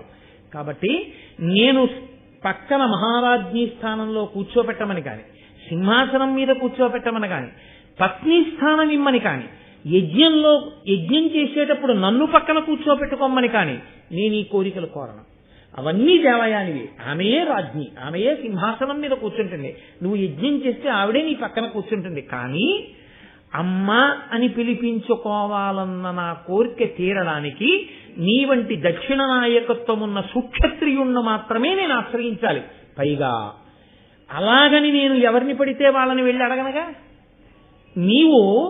నేను ఏ దేవయానితో వచ్చానో ఆ దేవయానికి నాథుడవు. కాబట్టి నేను నీకు చెందుతాను. కాబట్టి నువ్వు నా కోరిక తీర్చాలి. నాకు పుత్రుల్ని కటాక్షించాలి. కామోపభోగం కాదు నేను కోరేది. నేను అమ్మని కావాలి, నాకు ధర్మ సంతానం కావాలని అడిగింది.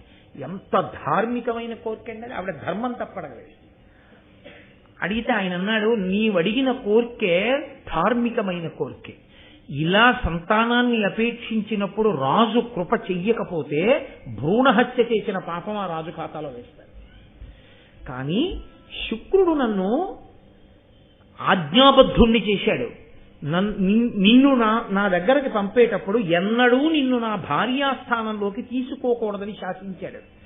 కాబట్టి ఎలా కుదురుతుంది అంటే ఆవిడ అనేకమైనటువంటి ధర్మాల్ని ఆవిష్కరించింది.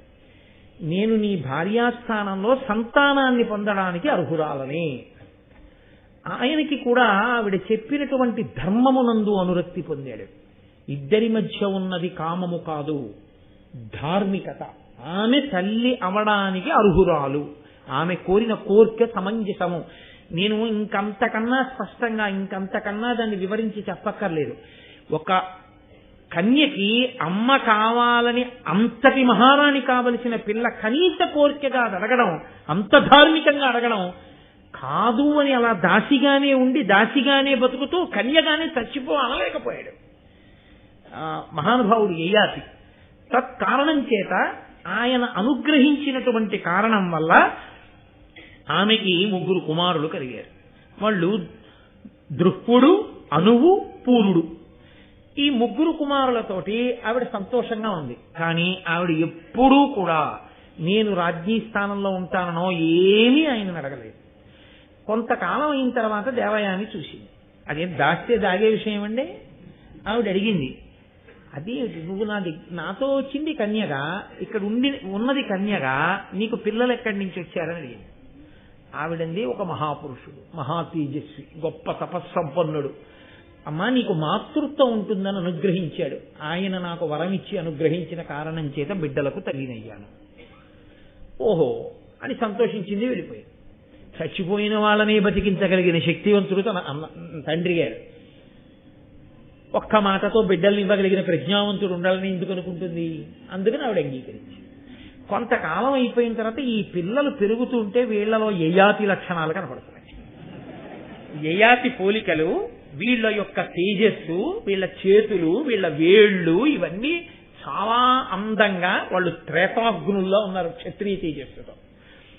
3 అమ్మతో ఆడుకుంటుంటే అక్కడ కర్మ కొద్దీ యయాతి కూర్చునున్నాడు. రోజున వచ్చింది ఖచ్చితంగా దేవయాని. వచ్చి ఈ పిల్లలకి తల్లిదండ్రులు ఎవరు అని అడిగింది. యయాతి చెప్పలేదు, శర్మిష్ఠ ఊరుకుంది. ఇంతకుముందు ఒకసారి అందుగా ఆవిడ పిల్లల్ని అడిగింది, మీ అమ్మా నాన్న ఎవర్రా అంది. నన్నయ్య గారు ఎంత అందంగా చెప్పారో తెలుసా అండి. అవి గొప్ప సాముద్రిక లక్షణాలు. పొడుగుగా ఉన్నటువంటి ఆ వేళ్లని ఇలా చాపి వాళ్ళు యయాతిని శర్మిష్ఠని చూపించారు. అంతే. ఉత్తర క్షణం ఆవిడ రథం ఎక్కి శుక్రాచార్యుల వారి దగ్గరికి వెళ్ళిపోయింది. పాపం యయాతి వెళ్ళి శుక్రాచార్యుల వారితో ఏం చెప్తుందో, ఆ శుక్రాచార్యుల వారు పుత్రికా ప్రీతితో ఏమంటాడో అని భయపడి ఈయన వెనక రథం వేసుకుని ఈయన లేడు. ఇద్దరు వెళ్ళారు. ఈవిడ కన్నీటితో శుక్రాచార్యుల వారి పాదాలని అభిషేకం చేసేసింది. ఎందుకని? అహంకారం దెబ్బతింది. ఏ కోరిక తీర్చుకోవాలనుకుందో అది భంగపడింది. ఆ యయాతి వలన శర్మిష్ఠ 3 కొడుకులకు తల్లి అయింది. ఇది ఆవిడికి జీర్ణం కాలేదు. వెళ్ళి తండ్రి పాదాలు కడిగి అపారమైన వ్యగ్రతతో మాట్లాడేసింది. అలా మాట్లాడితే తండ్రి ఊరుకోడు, మహాకోపం వచ్చేస్తుంది ఆయనకి. నాన్న నువ్వు ఏది జరగకూడదన్నావో అది జరిగింది. ఈయన శర్మిష్ఠ యందు అనురక్తుడయ్యాడు. కాబట్టి ఎంత అన్యాయం చేశాడో చూసావా నాన్న అని ఏడిచింది. పిల్ల అలా బావురుమంటే ఏ తండ్రి మనసు భగ్గుమందండి. ఇప్పుడు గబుక్కుని ఉచితానుచితములు మరిచిపోయి, అంత కోపంలో ఇలా అనొచ్చా అన్నది మరిచిపోయి గభాలన తన నోటి వెంట శుక్రాచార్యుల వారు ఒక మాట అనేశాడు.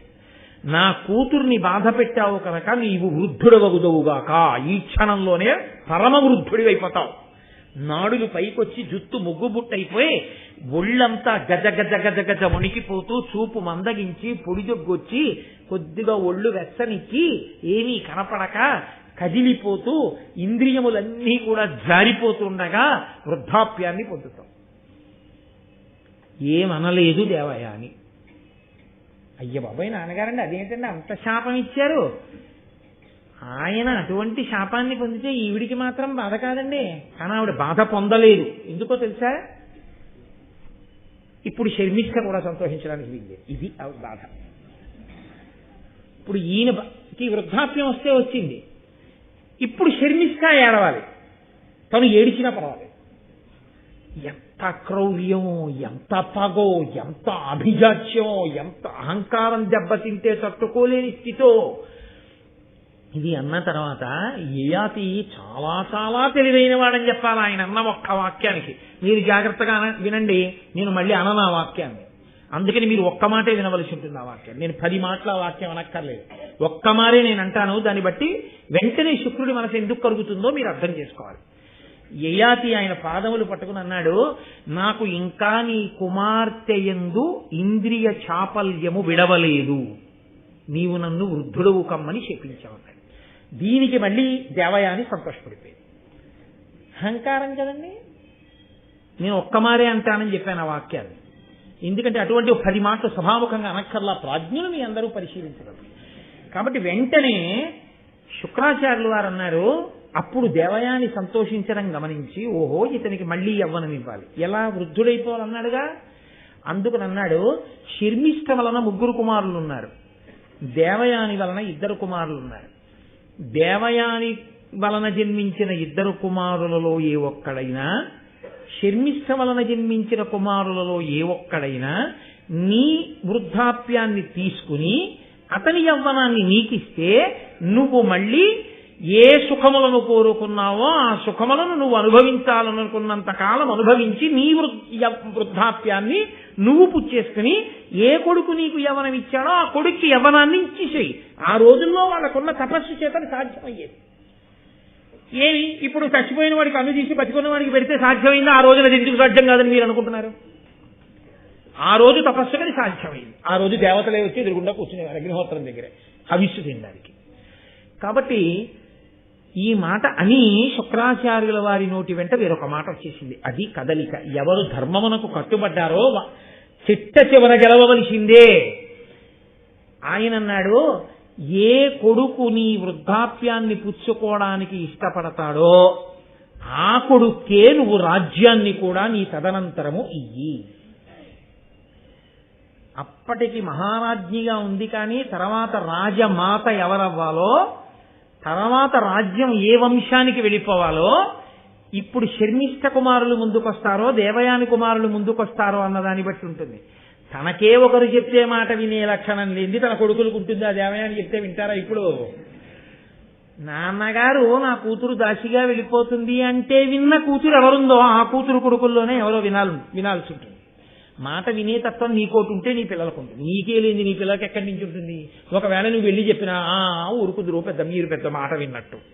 మీరు ఎన్ని మాటలు అహంకారంతో నాన్నగారు ఎన్ని మాటలు మాట్లాడారు, ఏట్రా వాడు మన అండమేట్రా అనేవారు. ఇప్పుడు నేనంటే తప్పు వచ్చిందా అని అనుకోండి, అప్పుడు మీరేమంటారు ఇంక పిల్లలతో? అప్పుడు ఇంక తండ్రికి అనడానికి ఏముండదు. అందుకే శాస్త్రంలో ఏమంటారంటే, కొడుకుకి తండ్రి నోరు విప్పి ధర్మమును చెప్పరాదు. అసలు కొడుకుకి ఎప్పుడు ఏ భయం ఉండాలంటే, నాన్నగారండి మా ఇద్దరిని ఆశీర్వదించండి అని కోడల్ని తీసుకుని వచ్చేస్తాడేమో స్వతంత్రంగా అన్న భయం తండ్రికి ఉండక్కర్లేదు. ఎందుకు ఉండక్కర్లేదో తెలుసా? అసలు నాన్నగారి జీవితం ఒకటి ధర్మబద్ధం అయితే మా నాన్నగారు ఇలాంటిది ఒప్పుకుంటారా అన్న ఆలోచన కలిగిన ఉత్తర క్షణంలో కొడుకటువంటి దుడుకు పని చెయ్యడు. దోషం అది కూడా దాటిపోతే అప్పుడు తల్లిదండ్రుల ప్రారంభం అనుకోవాల్సి ఉంటుందంటే. కాబట్టి ఇప్పుడు తాను వినలేదు ఎప్పుడు మాట, ఇప్పుడు ఎలా వింటారు దేవయాని పిల్లలు? సంతోషించాడు, భార్యతో కలిసి ఇంటికి వెళ్ళాడు, 5గురిని పిలిచాడు. పిలిచి, ఒరేయ్ నాయనా, మీ తాతగారు నాకు శాపవాక్కు విడిచిపెట్టాడు, భూసురులాదిగల జనులీసుర సేవించిరేమి, నాకు ఈ వృద్ధాప్యం అకారణంగా వస్తుంది అని నాకు శాపం ఇచ్చాడు. అందుచేత నాకు అకారణంగా వృద్ధాప్యం వచ్చేసింది. దానితో పాటు ఒక విసులుబాటు ఇచ్చాడు, మీలో ఎవరైనా నా వృద్ధాప్యాన్ని పుచ్చుకొని మీ యవ్వనం నాకు ఇవ్వండి, నేను కొన్నాళ్లు భోగాలు అనుభవించి విరక్తి కలిగిన తర్వాత మీకు మళ్ళీ యవ్వనం ఇచ్చేసి నా వృద్ధాప్యం పుచ్చేసుకుంటా. అలా ఎవరు ఇస్తారో వాళ్ళకి రాజ్యం ఇద్దాం అనుకుంటున్నానన్న మాట మాత్రం పైకి చెప్పలేదు. చెప్పకుండా ఎవరైనా పుచ్చుకుంటారా అని అడిగాడు. ముందు దేవయాని యొక్క పిల్లల్ని పిలిచి, మొదట పుట్టినవాడు కాబట్టి యదువుని అడిగాడు, ఎరా పుచ్చుకుంటావా అని. అంటే పిల్లలు అన్నారు, తగిలి జరయు రుజయు దైవవశంబుననయ్యనేని వానిని అనుభవింతుగాక ఎరిగి కడగి అరింటి చేకొందురయ్యా ఎట్టి కొమతులైనా. లోకంలో ఎవరికైనా వృద్ధాప్యం వచ్చినా అనారోగ్యం వచ్చినా ఎవరికి వచ్చిందో వాడు అనుభవించాలి. అంతేకాని లోకంలో ఎవడైనా ఎవరికో ముసల్తనం వచ్చేస్తే నాకు ఇచ్చేయని వేస్తారు అని గుర్చేసుకుని వీడికున్న యవనం వాడికి ఇస్తారా? వాడెవడికో జబ్బు వస్తే వాడు అనుభవించాలి. అంతేగాని మీ జబ్బు నాకు ఇవ్వండి అని చెప్పి వాడి దగ్గర జబ్బు వీడు గుచ్చుకుంటాడా? వీడి ఆరోగ్యం వాడికి ఇస్తాడా? ఏమిటన్నా పిచ్చి ప్రశ్న. మమ్మల్ని ఏమన్నా ఇమ్మంటా ఏంటి? అసలు అలా అడగకూడదు, తప్పు నాన్న అన్నారు. అంటే ఆయన అన్నాడు, ఒక్కొక్కడిని పిలిచి అడిగాడు, ఎదువు ఇవ్వనని చెప్పేశాడు. కాబట్టి ఆయన అన్నాడు, నీకు అసలు రాజ్యాధికారము లేకుండుగాక, నీకు నీ వంశంలో పుట్టేవాళ్ళు ఎవ్వరూ రాజ్యం చేయరు. అందుకే యాదవులు రాజ్యం చేయలేదు. కాబట్టి యదువంశమునందున్న వారికి రాజ్యాధికారము లేదు. రెండవ వాడు తుర్వసును అడిగాడు, ఆయన అంగీకరించలేదు. దేవయాని బిడ్డలు వీళ్ళిద్దరు, అమ్మకి లేనితనం వీళ్ళకి వస్తుందా? కాబట్టి ఆయన అన్నాడు, మీకు ధర్మజ్ఞానము లేకుండుగాక, తండ్రి మాట వినడం గొప్పది అని మీకు తెలియలేదు. కాబట్టి మీకు ధర్మజ్ఞానం లేక ఆటవికులకు రాజులగుదురుగాక. శర్మిష్ఠ కొడుకుల్లో దృశ్యుణ్ణి పిలిచి అడిగాడు, నువ్వు తీసుకుంటావా? ఆయన అధిక్షేపించాడు, నీవు నా తర్వాత రాజ్యాధికారమును పొందకుందువుగాక. నీవు ఎంతసేపు కూడా నదుల దగ్గర సరస్సుల దగ్గర పడవలు తోసుకుని యాత్రికుల్ని ఇట్నుంచి అటు దింపేటటువంటి వాళ్ళ రాజ్యములకు రాజువగుదువుగాక. అనువుని పిలిచి అడిగాడు. ఆయన వృద్ధాప్యాన్ని చాలా చిన్నతనం చేసి మాట్లాడాడు, నీ వంశంలో పుట్టిన ఎవ్వరూ అసలు వృద్ధాప్యమును చూడకుండా మరణించెదరుగాక. కాబట్టి యవ్వనంలోనే మరణిస్తారు నీ వంశంలో. పూరుణ్ణి పిలిచి అడిగాడు. ఆయన అన్నాడు, తండ్రి మాట వినడం, తండ్రికి మేలు చెయ్యడం చెయ్యని నాడు ఈ దేహం ఎందుకు? కాబట్టి నాన్నగారు, నేను సంతోషంగా మీ వృద్ధాప్యాన్ని తీసుకుంటాను, నా యవ్వనం మీరు తీసుకోండి. మళ్ళీ మీకు ఎప్పుడు కావాలి అని అనిపిస్తే అప్పుడు నా యవ్వనాన్ని నాకు ఇచ్చేసి మీ వృద్ధాప్యాన్ని మీరు పుచ్చేసుకోండి అన్నాడు. వెంటనే ఆ పూర్వు దగ్గర ఆయన యవ్వనాన్ని పొంది ఒక 1000 సంవత్సరముల పాటు, ఆ రోజుల్లో ఆయుద్ధాయాలు అటువంటి, దశరథ మహారాజు గారు 60,000 సంవత్సరములు బతికాడు. ఒక 1000 సంవత్సరములు భోగములు అనుభవించి ఈ భోగములా అనేటటువంటి వైరాగ్యమును పొంది కొడుకుని పిలిచి ఆయన యవ్వనం ఆయనకి ఇచ్చేశాడు. ఇచ్చేసి వృద్ధాప్యాన్ని పొంది కొన్ని 1000 సంవత్సరములు తపస్సు చేశాడు. వానప్రస్థానికి వెళ్ళి 1 రోజు 2 రోజులు కాదు, కొన్ని 1000 సంవత్సరములు పంచాగ్నిహోత్రం మధ్య నీళ్లల్లో అన్నం తినకుండా గాలి తింటూ ఘోరాతి ఘోరమైన తపస్సు చేసి చిట్ట చివరికి సశరీరుడై విమానమికి ఇంద్రసభకి వెళ్లి దేవేంద్రలోకంలో భోగాలు అనుభవించి అక్కడి నుంచి బ్రహ్మగారి సభకి వెళ్లి కొన్ని కల్పముల పాటు బ్రహ్మగారి లోకంలో ఉండి మళ్లీ తిరిగి దేవేంద్రలోకానికి వచ్చాడు. ఇంత తపస్సు చేశాడు. ఎన్ని 100,000 సంవత్సరములు అన్నాడు ఇంద్రుడు. ఆయన్ని చూసి అన్నాడు, కొన్ని 1000 సంవత్సరాల క్రితం నువ్వు ఇక్కడికి వచ్చావు, కొన్నాళ్ళు ఇక్కడ భోగం అనుభవించావు, ఏకంగా బ్రహ్మసభలో కొన్ని కల్పముల పాటు ఉన్నావు, మళ్లీ తిరిగి ఇక్కడికి వచ్చావు, ఎంత తపస్సు చేస్తే ఇది సాధ్యమైందయా అని ఇంద్రుడు అన్నాడు. ఏమి తపంబునరించితి భూమీశ్వర, పుణ్యమోక భోగంబుల తేజో మహిమను అనుభవించితివి, సామాన్యమే 100,000 సంవత్సరములు, 100,000 సంవత్సరములు తపస్సు చేశావు. కాబట్టి ఇంత గొప్పగా ఇన్ని అనుభవిస్తున్నావు. ఇప్పుడు ఇంత గొప్ప తపస్సును ఎలా చేయగలిగావయా అని అడిగాడు. అడిగితే ఏయాతి అన్నాడు, సుర దైత్య యక్ష రాక్షస నర ఖేచర సిద్ధ ముని గణ ప్రవరులు భాసుర తపములు నాదగు దుష్కర ఘోర తపంబు సరియుగా వమరేంద్ర. ఇంద్రుడా, నువ్వు అడిగావు కాబట్టి చెప్తున్నాను. సురులు కాని, దేవతలు కాని, దైత్యులు కాని, యక్షులు కాని, రాక్షసులు కాని, మనుష్యులు కాని, ఖేచరులు కాని, సిద్ధులు కాని, మునిగణములు కాని నేను చేసిన తపస్సు లాంటి తపస్సు చెయ్యగలిగిన వాళ్ళు లోకంలో లేరు అన్నాడు. వెంటనే ఇంద్రుడు అన్నాడు, నువ్వు ఎంత తపస్సైనా చేసి ఉండొచ్చు, నేను ఇలా తపస్సు చేశానంటే సంతోషిద్దును. మిగిలిన వాళ్ళని పెద్దలని పట్టుకుని పనికి వాళ్ళని చేసి వాళ్ళు నాలా ఏం చేయగలరన్నావే, ఈ అహంకారానికి నీ పుణ్యం నశించిపోయింది, పో భూమి మీద కన్నాడు. అంతే, అక్కడి నుంచి కింద పడిపోతున్నాడు.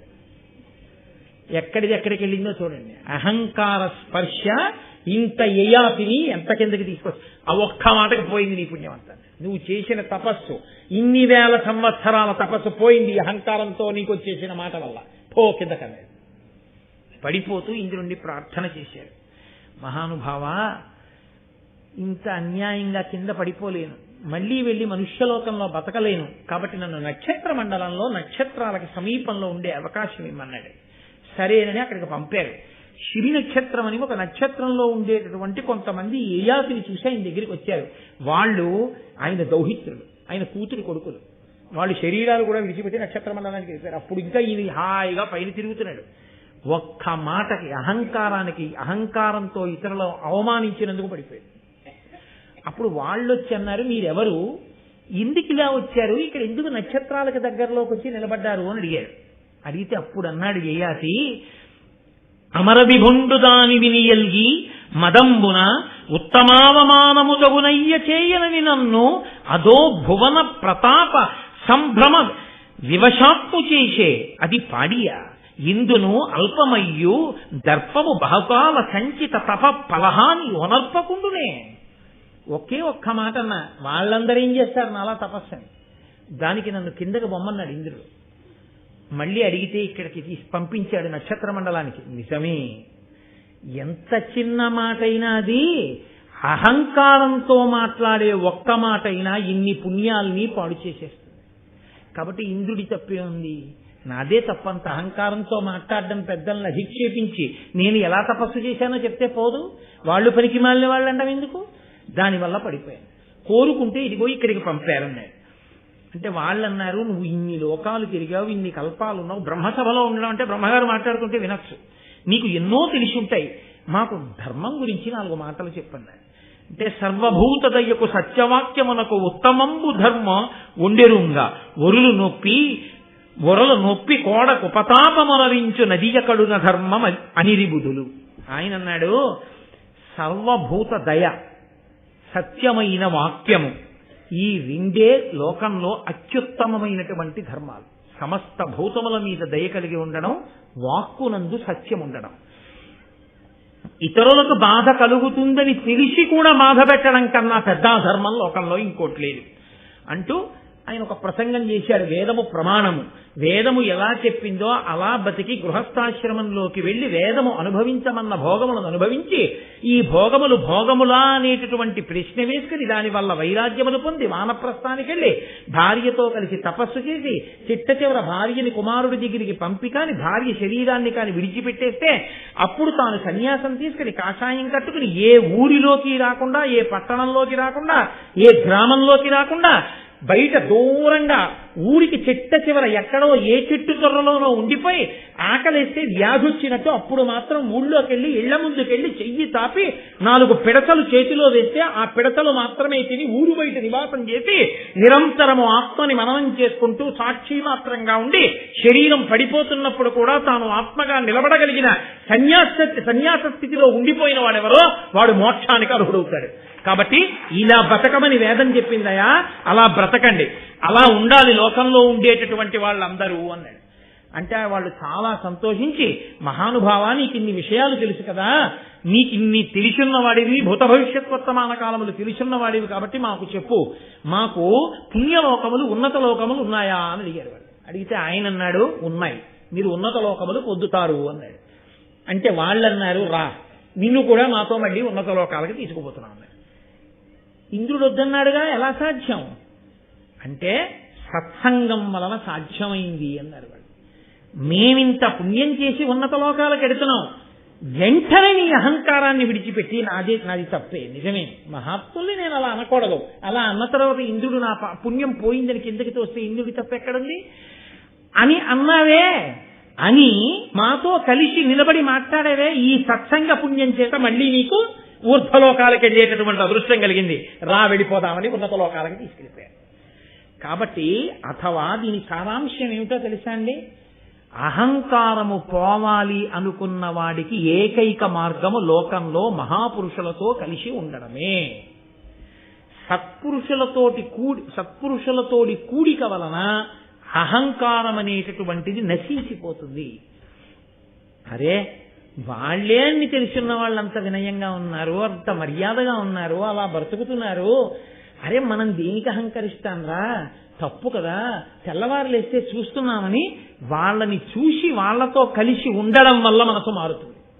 అదే విరుగుడు, అదే ఎంత కఠినమైన మనస్సునైనా ఎంత అహంకారమైన మనస్సునైనా మార్చగలదు అని చిట్ట చివర మనకి ఈ యయాతి ఉపాఖ్యానం చేత మనకి తెలియచేస్తూ, చూడండి ధర్మం అని ఒక మాట ఉంది కదా, అహంకారం పట్టుకుని ఉండిపోయిన దేవయాని చివరికి ఏం కోల్పోయిందంటే, ఇంతటి మహారాజుకు భార్య అయి రాజవంశానికి తల్లి కాలేకపోయింది. ఇటు ఒక బ్రాహ్మణుడికి భార్య అయి తాను బ్రాహ్మణి కాలేకపోయింది. ఇంత శుక్రాచార్యుల వారికి కూతురై ఆయనకి ఒక దౌహిత్రుణ్ణి బ్రాహ్మణుణ్ణి అందించలేకపోయింది. అహంకారం పట్టుకున్న దేవయాని ఏమిటి పొందగలిగింది? అమాయకత్వం చేత, పశిచరం చేత, అయోమయం చేత, తెలియనితనం చేత ఏదైనా కావచ్చు, కానీ తప్పు తప్పే. అహంకారమునందు నిలబడిపోవడం ఎంత ప్రమాదం దేవయానికి తెచ్చింది. వినయానికి ధర్మానికి కట్టుబడిన శర్మిష్ఠ జీవితం చిట్ట చివర ఏ స్థితిని పొందింది. ఆమె మహారాజ్ఞి కావాలని కోరుకోకపోయినా ఆమెయే రాజమాత అయింది. చిట్ట చివర పూర్వుడికి రాజ్యం ఇచ్చాడు. ఇచ్చి మంత్రులందరూ అడిగాడు, పెద్దవాడు ఎదువు ఉన్నాడు కదా, ఆయనకి ఇవ్వకుండా ఇతనికి ఎందుకు ఇస్తున్నావు అని అడిగారు. అప్పుడు చెప్పాడు, కొడుకు మాట వినని, తండ్రి మాట వినని కొడుకుకి తండ్రి యొక్క అధికారాన్ని ఐశ్వర్యాన్ని పంచుకునేటటువంటి అధికారం లేదు. నా మాట విన్నవాడు వాడు. శుక్రాచార్యుల వారు అనుగ్రహించారు, భగవంతుడు పలికించాడు శర్మిష్ఠ ధర్మానికి. అందుకని నా మహానుభావుడు నా మామగారే ఆ మాట అన్నాడు, నీ మాట ఎవరు వింటాడో వాడికి రాజ్యం ఇమ్మని. విన్నవాడు పూరుడు. కాబట్టి నేను పూరుడికి రాజ్యం ఇస్తున్నానని పూరుడికి పట్టాభిషేకం చేసి ఆయనకి ధర్మాలు నేర్పి, ఇంద్రుడంతటి వాడు అడిగాడు ఏం నేర్పావని. సత్యవాక్యం గురించి, దానం గురించి, జ్ఞానుల యొక్క చరిత్ర ఎప్పుడూ చదువుకుంటుండు నాన్న. అర్హుడైన వాడు కనపడితే దానం ఇవ్వకుండా ఉండకు, దానివల్లే ఫలితం పొందుతావు. ఎప్పుడూ సత్యాన్ని పలుకు, ఎప్పుడూ కూడా సత్యము, ఉచితము, ధర్మము అయినటువంటి మాట మాత్రమే మాట్లాడుతుండని నా కొడుక్కి నేను నేర్పి పట్టాభిషేకం చేశాను అని చెప్పి పూరుడికి రాజ్యం ఇచ్చాడు. దానివల్ల పూరుణ్ణి కన్నా శర్మిష్ఠ రాజమాత అయింది. దేవయాని ఇంత రాజుని కట్టుకున్నా తనకి బిడ్డలు ముందు పుట్టినా వాళ్ళకి రాజ్యం ఇప్పించుకోలేకపోయింది. ఏ అహంకారం పట్టుకుందో అదే తన కొడుకులకి రావలసిన సంపదని కూడా పోగొట్టేసింది. ఏమిటి సాధించుకుంది చివరికి? ఏమిటి మిగల్చుకుంది చివరికి? కాబట్టి అహంకారమును దూరం పెట్టుకో. నీ అంత నువ్వు ప్రయత్నం చేయి. నీ అంత నీవు అహంకారమును విడిచిపెట్టలేకపోతే సత్పురుషులతో సాంగత్యం చేయి. మహాత్ములతో కలిసి ఉంటే, వారి మాటలు వింటే, వారి నడవడి చూస్తే, వాళ్లే అలా బతికినప్పుడు నాకేముందని ఇంత అహంకరించాలని నీవు అహంకారమును విడిచిపెట్టగలిగిన స్థితి నీకు కలుగుతుందని ఒక దివ్యమైన ఉపదేశంతో మహానుభావుడు మన యొక్క శ్రేయస్సు కోరి వేదవ్యాసుడు భారతాంతర్గతంగా ఇస్తే నన్నయ్య గారు ఋషితల్యుడై ఆంధ్రీకరించి మనని ఉద్ధరించారు. రేపు మహోత్కృష్టమైనటువంటి ఘట్టం. అందరూ సాధారణంగా వినాలి వినాలి వినాలని పరితపించిపోయేటటువంటి ఘట్టం. లోకంలో భారతం అంటే ఆదిపర్వంలో తప్పకుండా వినాలని కోరుకుంటారు. కణ్వ మహర్షి శకుంతల దుష్యంతోపాఖ్యానం రేపటి రోజున పరమేశ్వరానుగ్రహంగా ప్రారంభం చేసి చెప్పుకుందాం. మంగళాశాసన పరైహిమదాచార్య పురోగమై సర్వైశ్చ పూర్వైరాచార్యై సత్కృతాయాస్తు మంగళం. మంగళం కోసలేంద్రాయ మహనీయ గుణాత్మనే చక్రవర్తి తనూజాయ సర్వభౌమాయ మంగళం. ఉమాకాంతాయ కాంతాయ కామితార్థప్రదాయినే శ్రీగిరీశాయ దేవాయ మలినాథాయ మంగళం. కరచరణకృతం వా కర్మవాక్కాయజం వా శ్రవణనైనజం వా మనసం వాపరాధం విహితం వా సర్వమేత్తక్షమస్వా శివ శివ కరుణాబ్ధే శ్రీ మహాదేవ శంభో. సర్వం శ్రీ ఉమామహేశ్వర పరబ్రహ్మార్పణమస్తు. స్వస్తి.